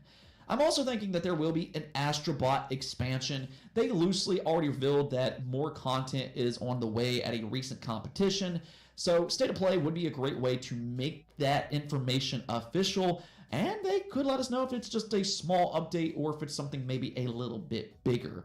Does it have trophies? Is it going to be a paid expansion? We still don't have that information, so all of that could be announced here as well. Now, in terms of just brand new games, though, a Venom announcement could possibly be here. We know for a fact that this game is in development thanks to the Insomniac leak, and they were previously targeting a 2025 release. So, I mean, unless it got delayed, which, that could be possible, but otherwise, it could be here at this State of Play alongside their already announced games like Ghost of Yotei and Death Stranding 2. So, yeah, I think there's a lot of potential games that they could announce at this week's State of Play, and I mean, technically, they could showcase fair games as well. I mean, that's not something I want to talk about because I don't really have any interest in this game thus far. Who knows, maybe it'll prove me wrong. But however, it seems like there could be some potentially very exciting announcements here, and that actually leads us to our next and final topic. Yes, Xbox is rumored to be at this year's PlayStation State of Play. And I think that alone tells us pretty much everything that we need to know about Microsoft's multi-platform plan. They're not afraid to show up on a PlayStation stage with the Xbox logo. And if this actually turns out to be true, this more or less says that they want all PlayStation gamers to know that they are supporting PlayStation consoles. So this is kind of the evolution of what Xbox wants to do. They want their own consoles. You see Halo but they or any of the Xbox exclusives being on there? And they want people to know that. I can see it being on there. That allegedly includes Hellblade 2. Yeah, this comes from Nate the Hate and Jez Corden, both of which have a good reputation. And I mean, this is a fairly new Xbox developed AAA single player game that just released last year. So this is a slightly different type of game to put on PlayStation than what we've seen thus far. But I also think that that's a good fit for PlayStation. One is because that Ninja Theory has a long history with PlayStation fans. Whether that be Heavenly Sword, which is a PlayStation 3 exclusive, or the first Hellblade, which launched as a PlayStation 4 exclusive, I mean, PlayStation fans have a history with Ninja Theory. So in that regard, Hellblade 2 is a good fit for PlayStation. And then also, I don't think that Hellblade 2 had a lot of success on Xbox and PC last year. I think Xbox wants a little bit more out of this game. I can't imagine this was a super cheap game to make, and PlayStation could kind of help them get over the hump a little bit. Now, this could also speak to their timed exclusive approach. You know, nothing is off the table, and of course, that raises questions for upcoming exclusives like Avowed, South of Midnight, and just so much more. You know, it's definitely a different approach for a console manufacturer to bring their AAA games to a rival's stage, or what used to be reviewed as a rival. But it'll be very interesting to see if this actually pays off for them. Either which way, though, an announcement like this at a PlayStation State of Play, if true, could tell us just that much more about what they're trying to do. Let's go take a look at the poll of the day. Where I asked you all, do you think Sony should have better communicated with fans about the recent PSN outage? And yeah, the vast majority of you voted yes. So you all do agree with me on this one. I mean, in my own opinion, just given the 2011 PS3 hack, I just think it's the right thing to do. There's a lot of fans out there that are concerned when it comes to these significant PSN outages. And because of that, I think a vague response, which is what they gave us, comes off as a little bit tone deaf.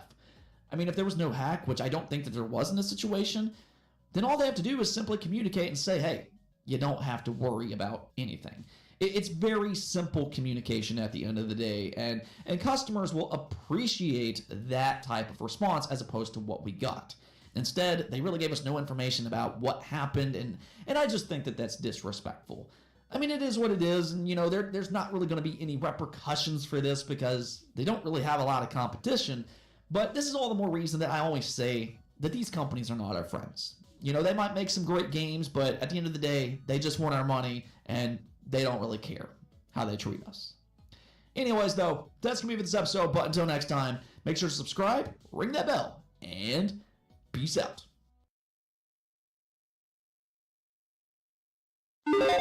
Role-playing games have always been a staple of video games, but we've got a lot of good ones coming up this year in 2025. Hi folks, it's Falcon, and today on Game Ranks, the top 25 new RPGs of 2025. Starting off with number 25, it's Elden Ring Night Reign. This one's coming to us, of course, by From Software, published by Bandai Namco. It's a standalone adventure within Elden Ring that basically gives us a cooperative roguelite within the Elden Ring world. You're going to cooperate with two other people, teams of 3, and you're going to have a procedurally generated world with the shrinking battlefield. I don't know, it's a really interesting concept. Normally you would hear that in like a competitive thing, but it's not, it's cooperative. Which honestly makes me fairly excited because, I mean, it's something completely new from. Yes, it's in the Elden Ring world, but no, it's not something like anything they've made prior. Elden Ring Night Reign is coming sometime this year for the PlayStations, the Xboxes, and PC.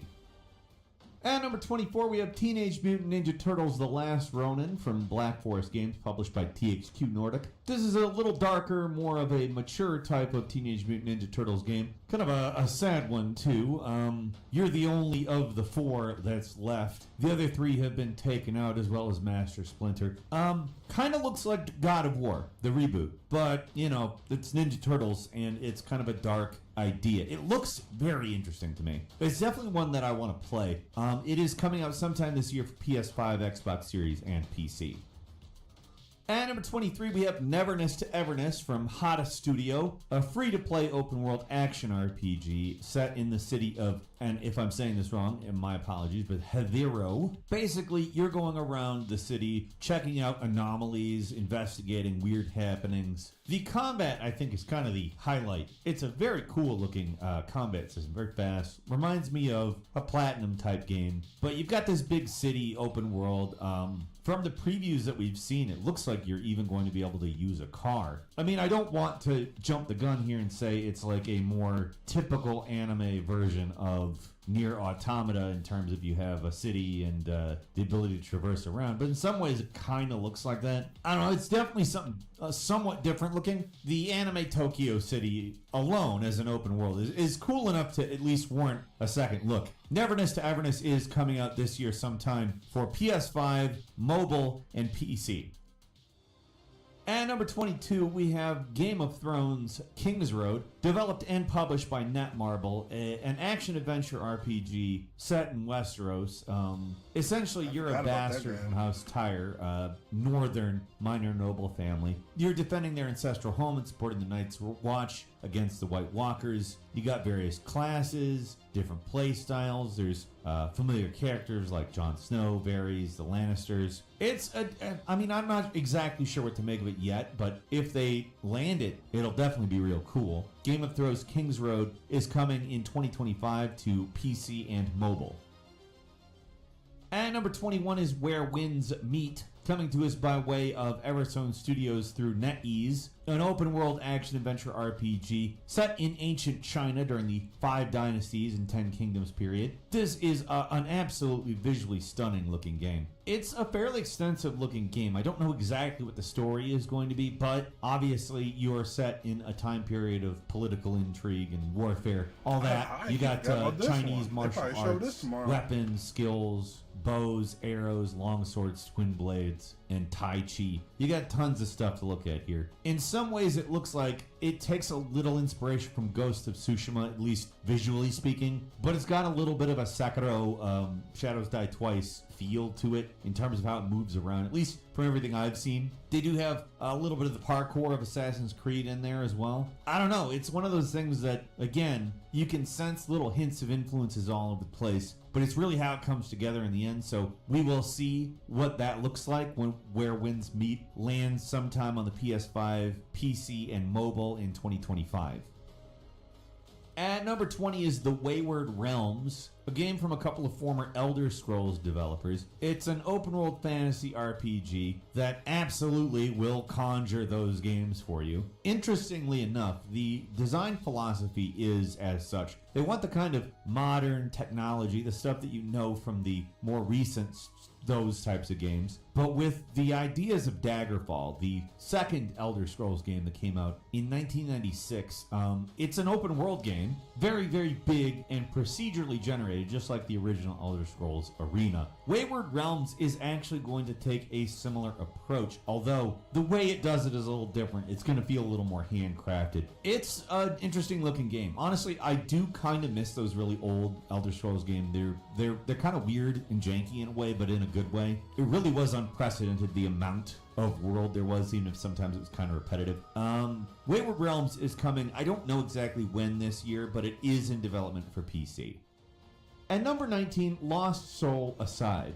This one is by Alta Zero Games, but it's published by PlayStation Studios. This is a game that's got some Final Fantasy 16 vibes. You got sort of Devil May Cry-ish type battle system, maybe a little bit of Ninja Gaiden-y looking stuff going on in a very obviously Final Fantasy-inspired world. It's got the semi-open world, visual style, even character movement, stuff that looks like Final Fantasy 16. This was actually originally just a solo project by a single developer, but clearly it had a good reason to be elevated and published by PlayStation Studios. I don't know, it looks like it could be pretty good. A lot of these Chinese games are kind of coming out of nowhere and being huge. I wouldn't be shocked if they're kind of out Final Fantasy 16-ing Final Fantasy 16. We'll see though when Lost Soul Aside lands sometime this year on PS5 and PC. Moving on to number 18, it's Neo Berlin 2087. Coming to us by the Elysium Game Studio. Guess where it's set? You got it, in Berlin, in the year 2087. It's kind of a cyberpunk story. They're talking about a two-class system with an affluent, like, rich class and a lesser class and impoverished class. I don't know. It seems like that's not really that like future dystopia, but if that's what they gotta do to talk about it, that's what they gotta do to talk about it. It's a pretty looking game, very cinematic looking. We don't know exactly what the story's about other than the class thing, so I mean, makes sense. I don't know exactly if it's going to be a big old open world RPG the same as Cyberpunk, but it does look like it's taking a lot of inspiration from Cyberpunk. Neo Berlin 2087 is coming to the PS5, Xbox Series, and PC. Don't have a release date yet, though. And at number 17, we have Vampire the Masquerade Bloodlines 2, coming to us from the Chinese room. Obviously, we don't really get a Vampire the Masquerade game that often, so it's kind of an event. If you've ever played the original, it's similar but different in certain ways. First off, the original is in Los Angeles. This one's in Seattle. It's had a troubled development. The Chinese room, obviously known for Everybody's Gone to the Rapture. Kind of different than Hard Suit Labs, who's previously developing it. But, I don't know, it doesn't look massively different. But some difference. Looks like they got the combat a little bit more better, let's say. Vampire the Masquerade Bloodlines 2 is going to happen sometime the first half of 2025 on PS5, Xbox Series, and PC. Moving on to 16 is Ballad of Antara, a free-to-play action RPG. From what I'm observing, it has a lot in common with Genshin Impact. Obviously looks very different in terms of aesthetic, but you're talking the same kinds of multi-character systems, possible gacha mechanics. I will say where Genshin Impact kind of leans towards a Zelda-looking affair, in some ways this also looks a lot like maybe a Dark Souls or Elden Ring type combat at very least. I don't know about necessarily progression as how this world works. And then there's a little bit of Monster Hunter thrown in. At least that's the stuff that I'm seeing from it. It's a very pretty look to it. Moves a bit faster than Dark Souls. Maybe a little bit of that Black Myth Wukong might be kind of there. I don't know if it's enough time has passed for that to be an influence on games, but wouldn't be shocked. I think they put a lot of different mechanics on top of Genshin Impact and gave it a little bit more serious of a look. I think it looks cool. I think it does look cool. It does have a plot that kind of reminds me of Zelda without Ganon. Although it's a mist, they're calling the thing that's descended upon the world an unknown malice. So I don't know. Seems like a lot of different influences. Might make something cool. Ballad of Antara is coming to PS5 sometime this year.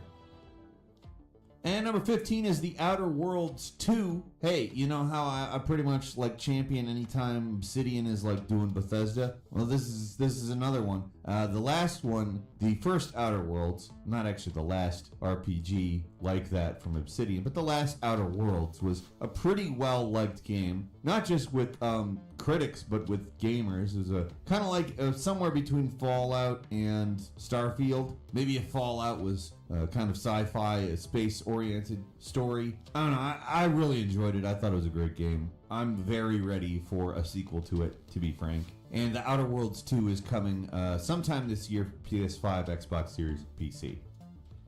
And number 14 is Assassin's Creed Shadows. Man, does Ubisoft have some splaining to do in the form of their newest Assassin's Creed game. Kinda their most important game ever. They've messed up a lot in previous years, and they need to show us they can do things right again. It's kind of been a slow tumble for a long time, and from what we've seen with Assassin's Creed Shadows, it does look like an actually interesting game. You got two protagonists, two different types of gameplay. More tank style stuff with Yasuke, who is actually based on a historical figure. And the second character is a stealth-based woman who is entirely fictional, not based on a historical figure. I mean, they've done a lot to kind of expand on, I think, Mirage, because I think Mirage is kind of what got the response from people. People have gotten a little wary of the larger, less focused affairs, but also this is probably at least taking some influence from that, I have to imagine. It's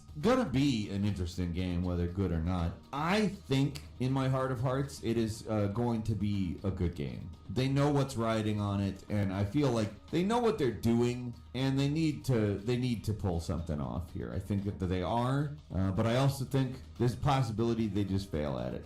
We'll see. They have to do well in order for their long-term longevity to exist. A lot riding on it. Assassin's Creed Shadows coming March 20th on Xbox Series, PS5, PC, streaming services, and iPad. And number 13 is Avowed, another Obsidian Entertainment RPG, kind of like a Bethesda game. I think they have realized that they can get a whole lot of good out of that.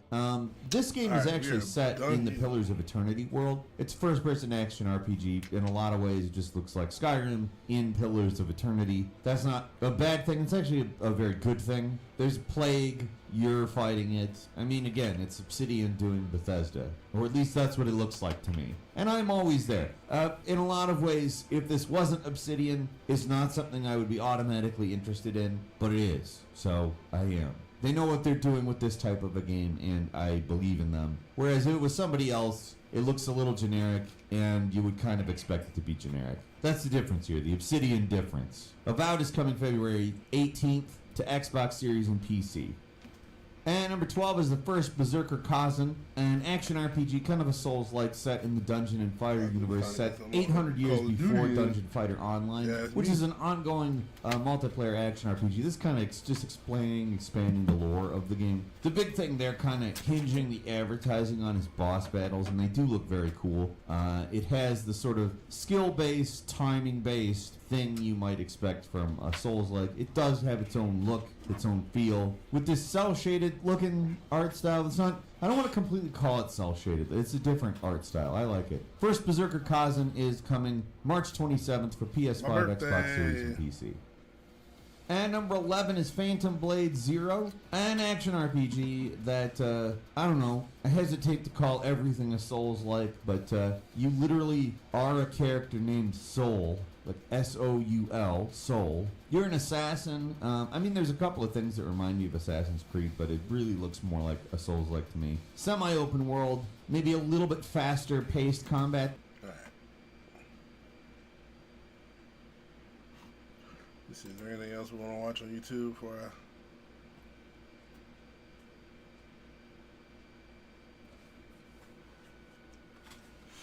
I switch this?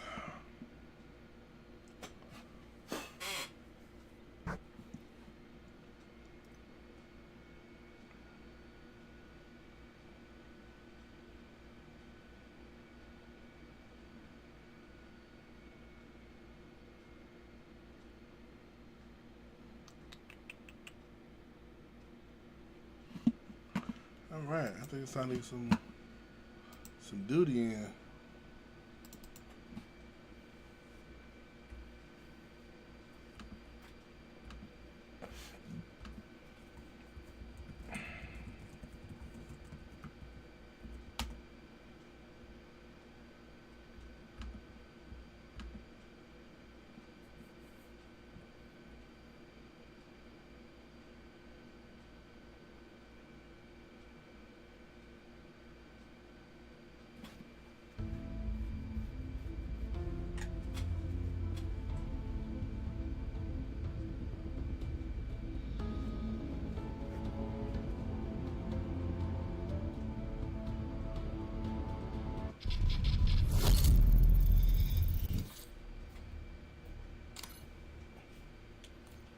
New update, huh?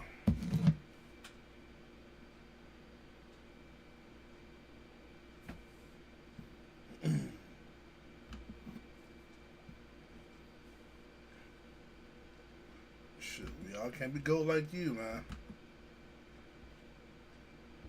You Mr. NHL now. You the official spokesman. I'm trying to be like you someday. You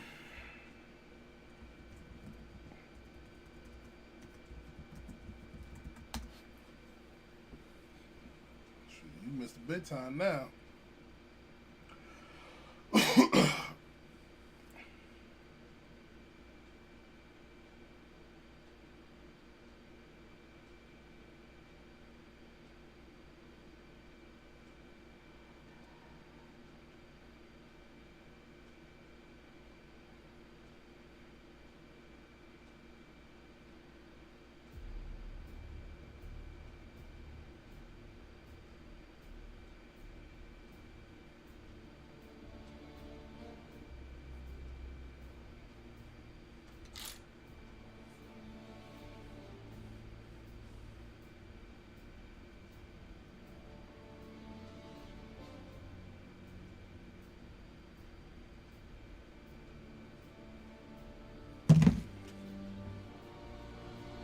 You gotta keep up with the momentum, man, but you doing it.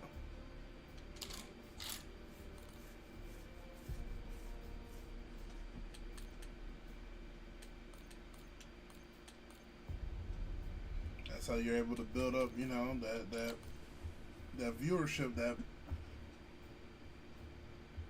viewer base, you know, where a lot of people are watching. Just gotta strike while the iron's hot, man. I tell you this as someone who played 2K14 when it first came out, and I was pulling crazy numbers, 2K14, 2K15, and then some of 2K16 I was pulling in, you know, 80, 90 viewers a pop and all that stuff. And then, let me see what happened. 2K16, well technically 2K17, I started working in October. That's when I started working at my last job, and I've been there, you know, I was there since October of 2016. But before that, that's when I was pulling in crazy numbers, and I just never been able to get them numbers again. I mean, the biggest thing is I had a schedule, and I would stream in the afternoon, so I know that's what it is, but, you know, when your stream is sporadic and you stream at night, you know, you're not going to be able to get quite those same numbers. But, I mean, we've been rocking, though. I get up to 15, 20 now, you know, so I got no complaints.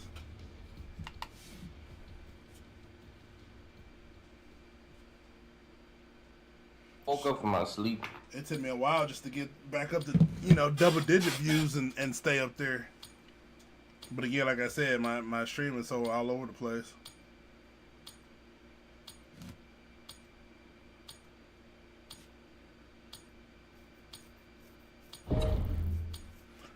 I miss my schedule. I just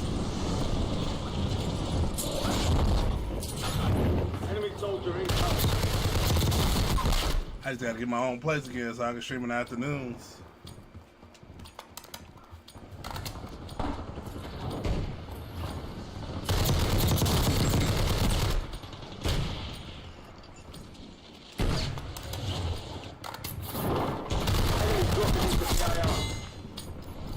Prep time's over. Now you deploy to the war zone.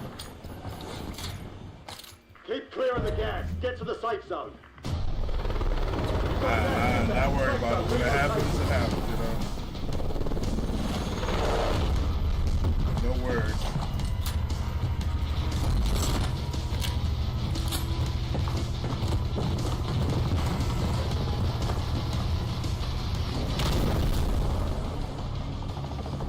Battle Royale. Got a contract here.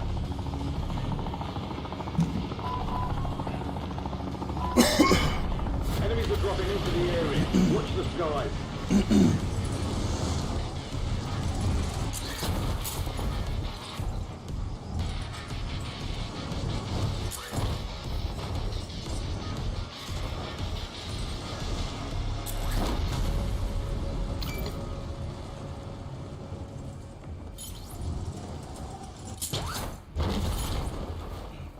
Eliminate all targets in the AO.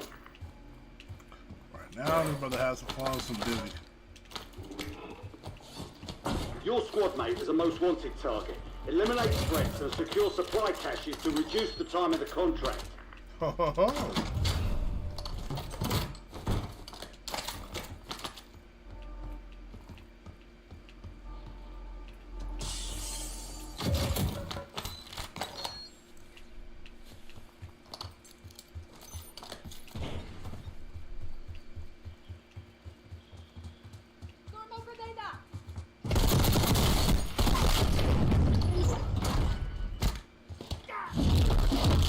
You kept the squad mate alive. Most wanted contract complete.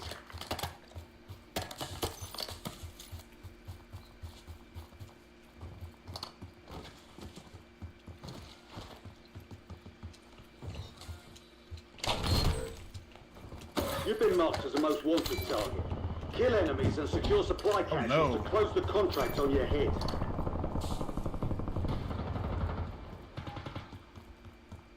Oh, you got it.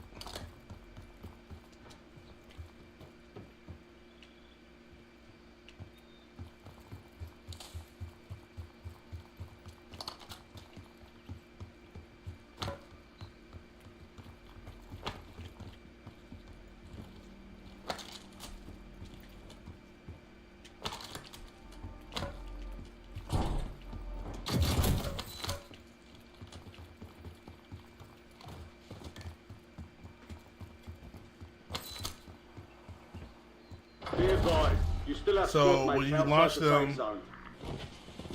When you launch their body, do their guns and stuff land where you throw them or where you Most kill them? wanted contract closed. Uh, Redeploying squad mates. Good work. Pretty much where I execute them at, it drops right there.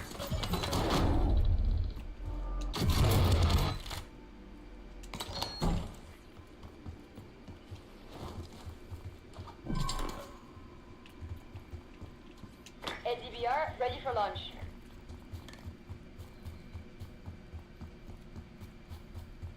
So if I kill them and down them right here, and then I execute them, it'll drop right there. Wouldn't that be crazy? Enemy soldier incoming.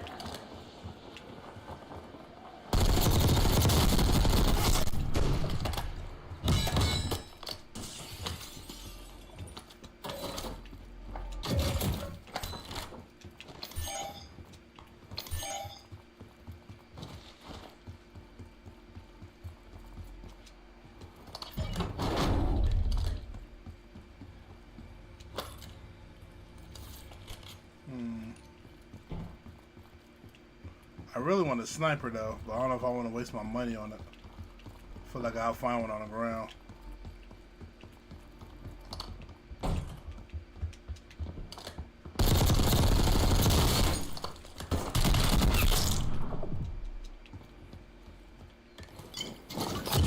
Enemy UAV overhead.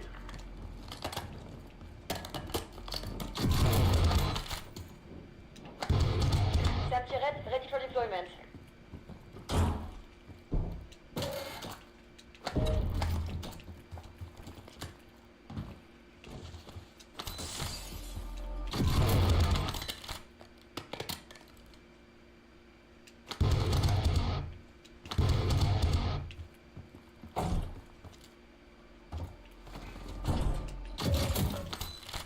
UAV available for tasking.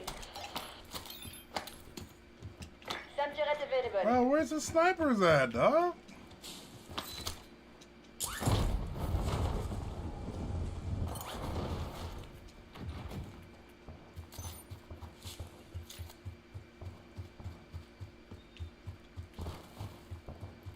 That bird's out the sky. That's crazy.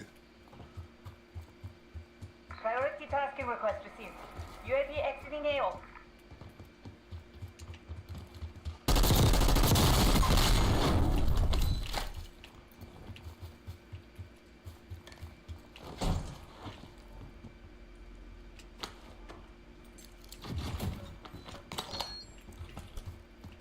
Gas is moving in. New safe zone located.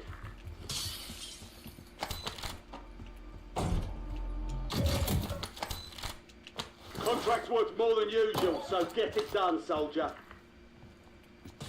Do-do-do-do-do-do-do. Do-do-do-do-do-do.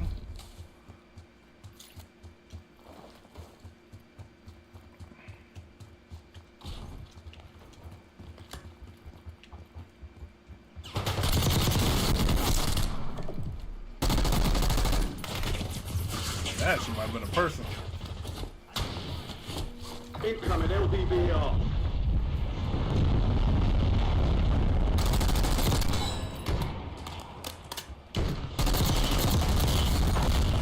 We're being tracked by an Oh enemy no. squad. Oh no. Stay Oh with no. the fight.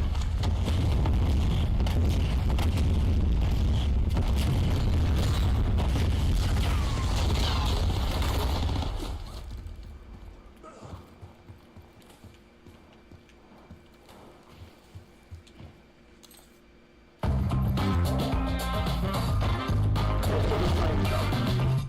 You've got gas moving in. Oh, thank you, buddy.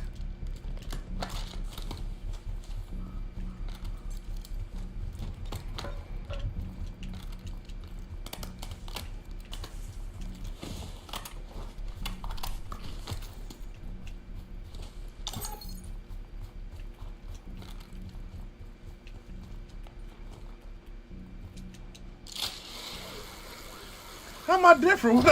What I do?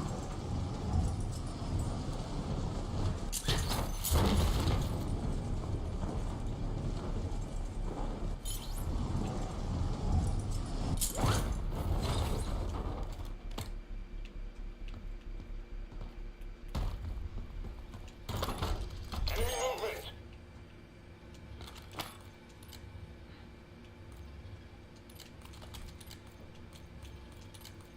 UAV standing by.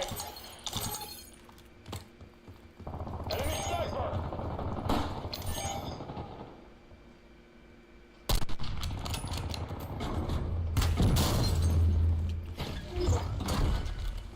Solid work evading the enemy. You're clear for now.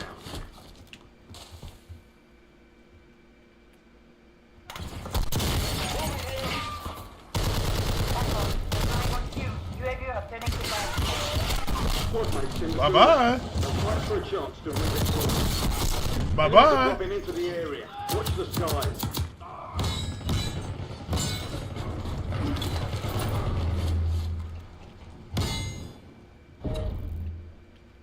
The squad mate has entered the gulag. They'll need to survive to redeploy.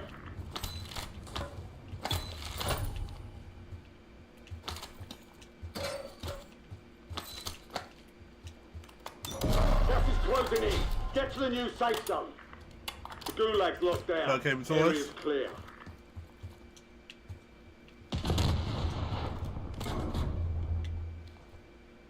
Your squad mate lost the fight. They're RTB at this time.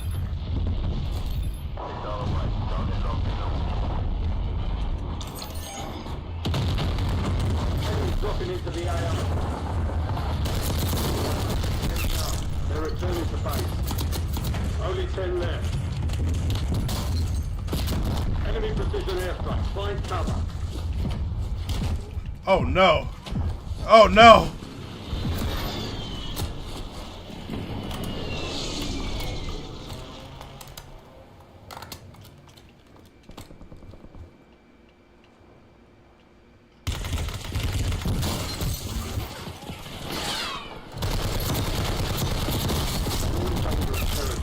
Get moving to the safe Oh zone. no.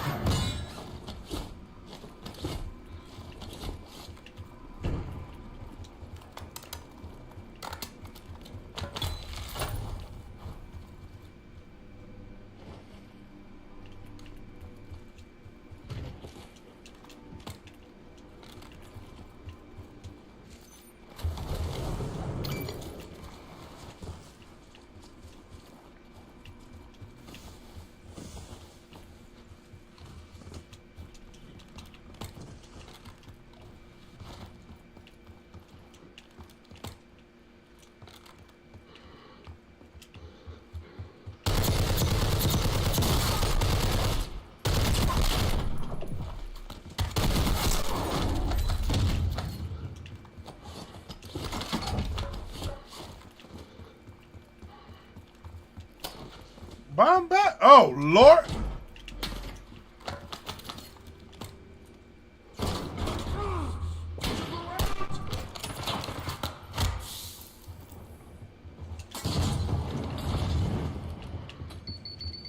Only 4 remain. Finish the job.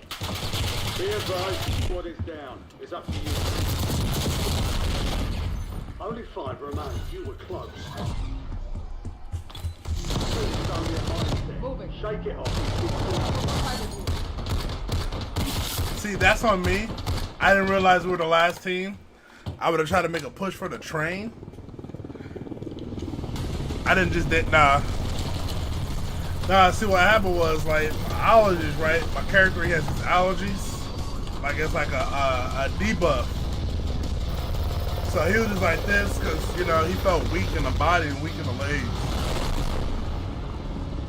That's all it was. Sir, we lost. There's no goat about it. I got smacked.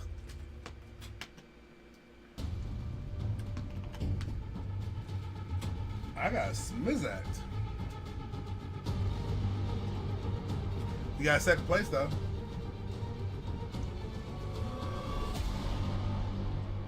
They were posted up. All them snipers watching the buy too, bro. They knew what they was doing.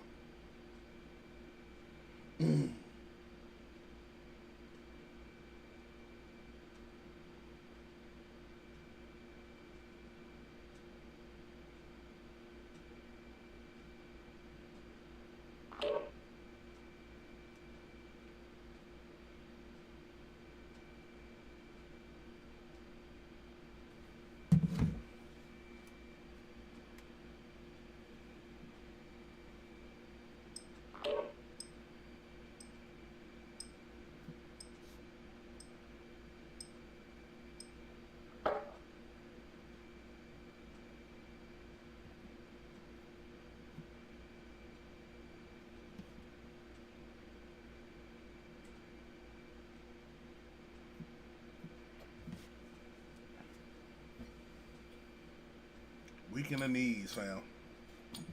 Just like me in real life, having no knees. Use a vehicle once in Warzone Blue Camp. All right.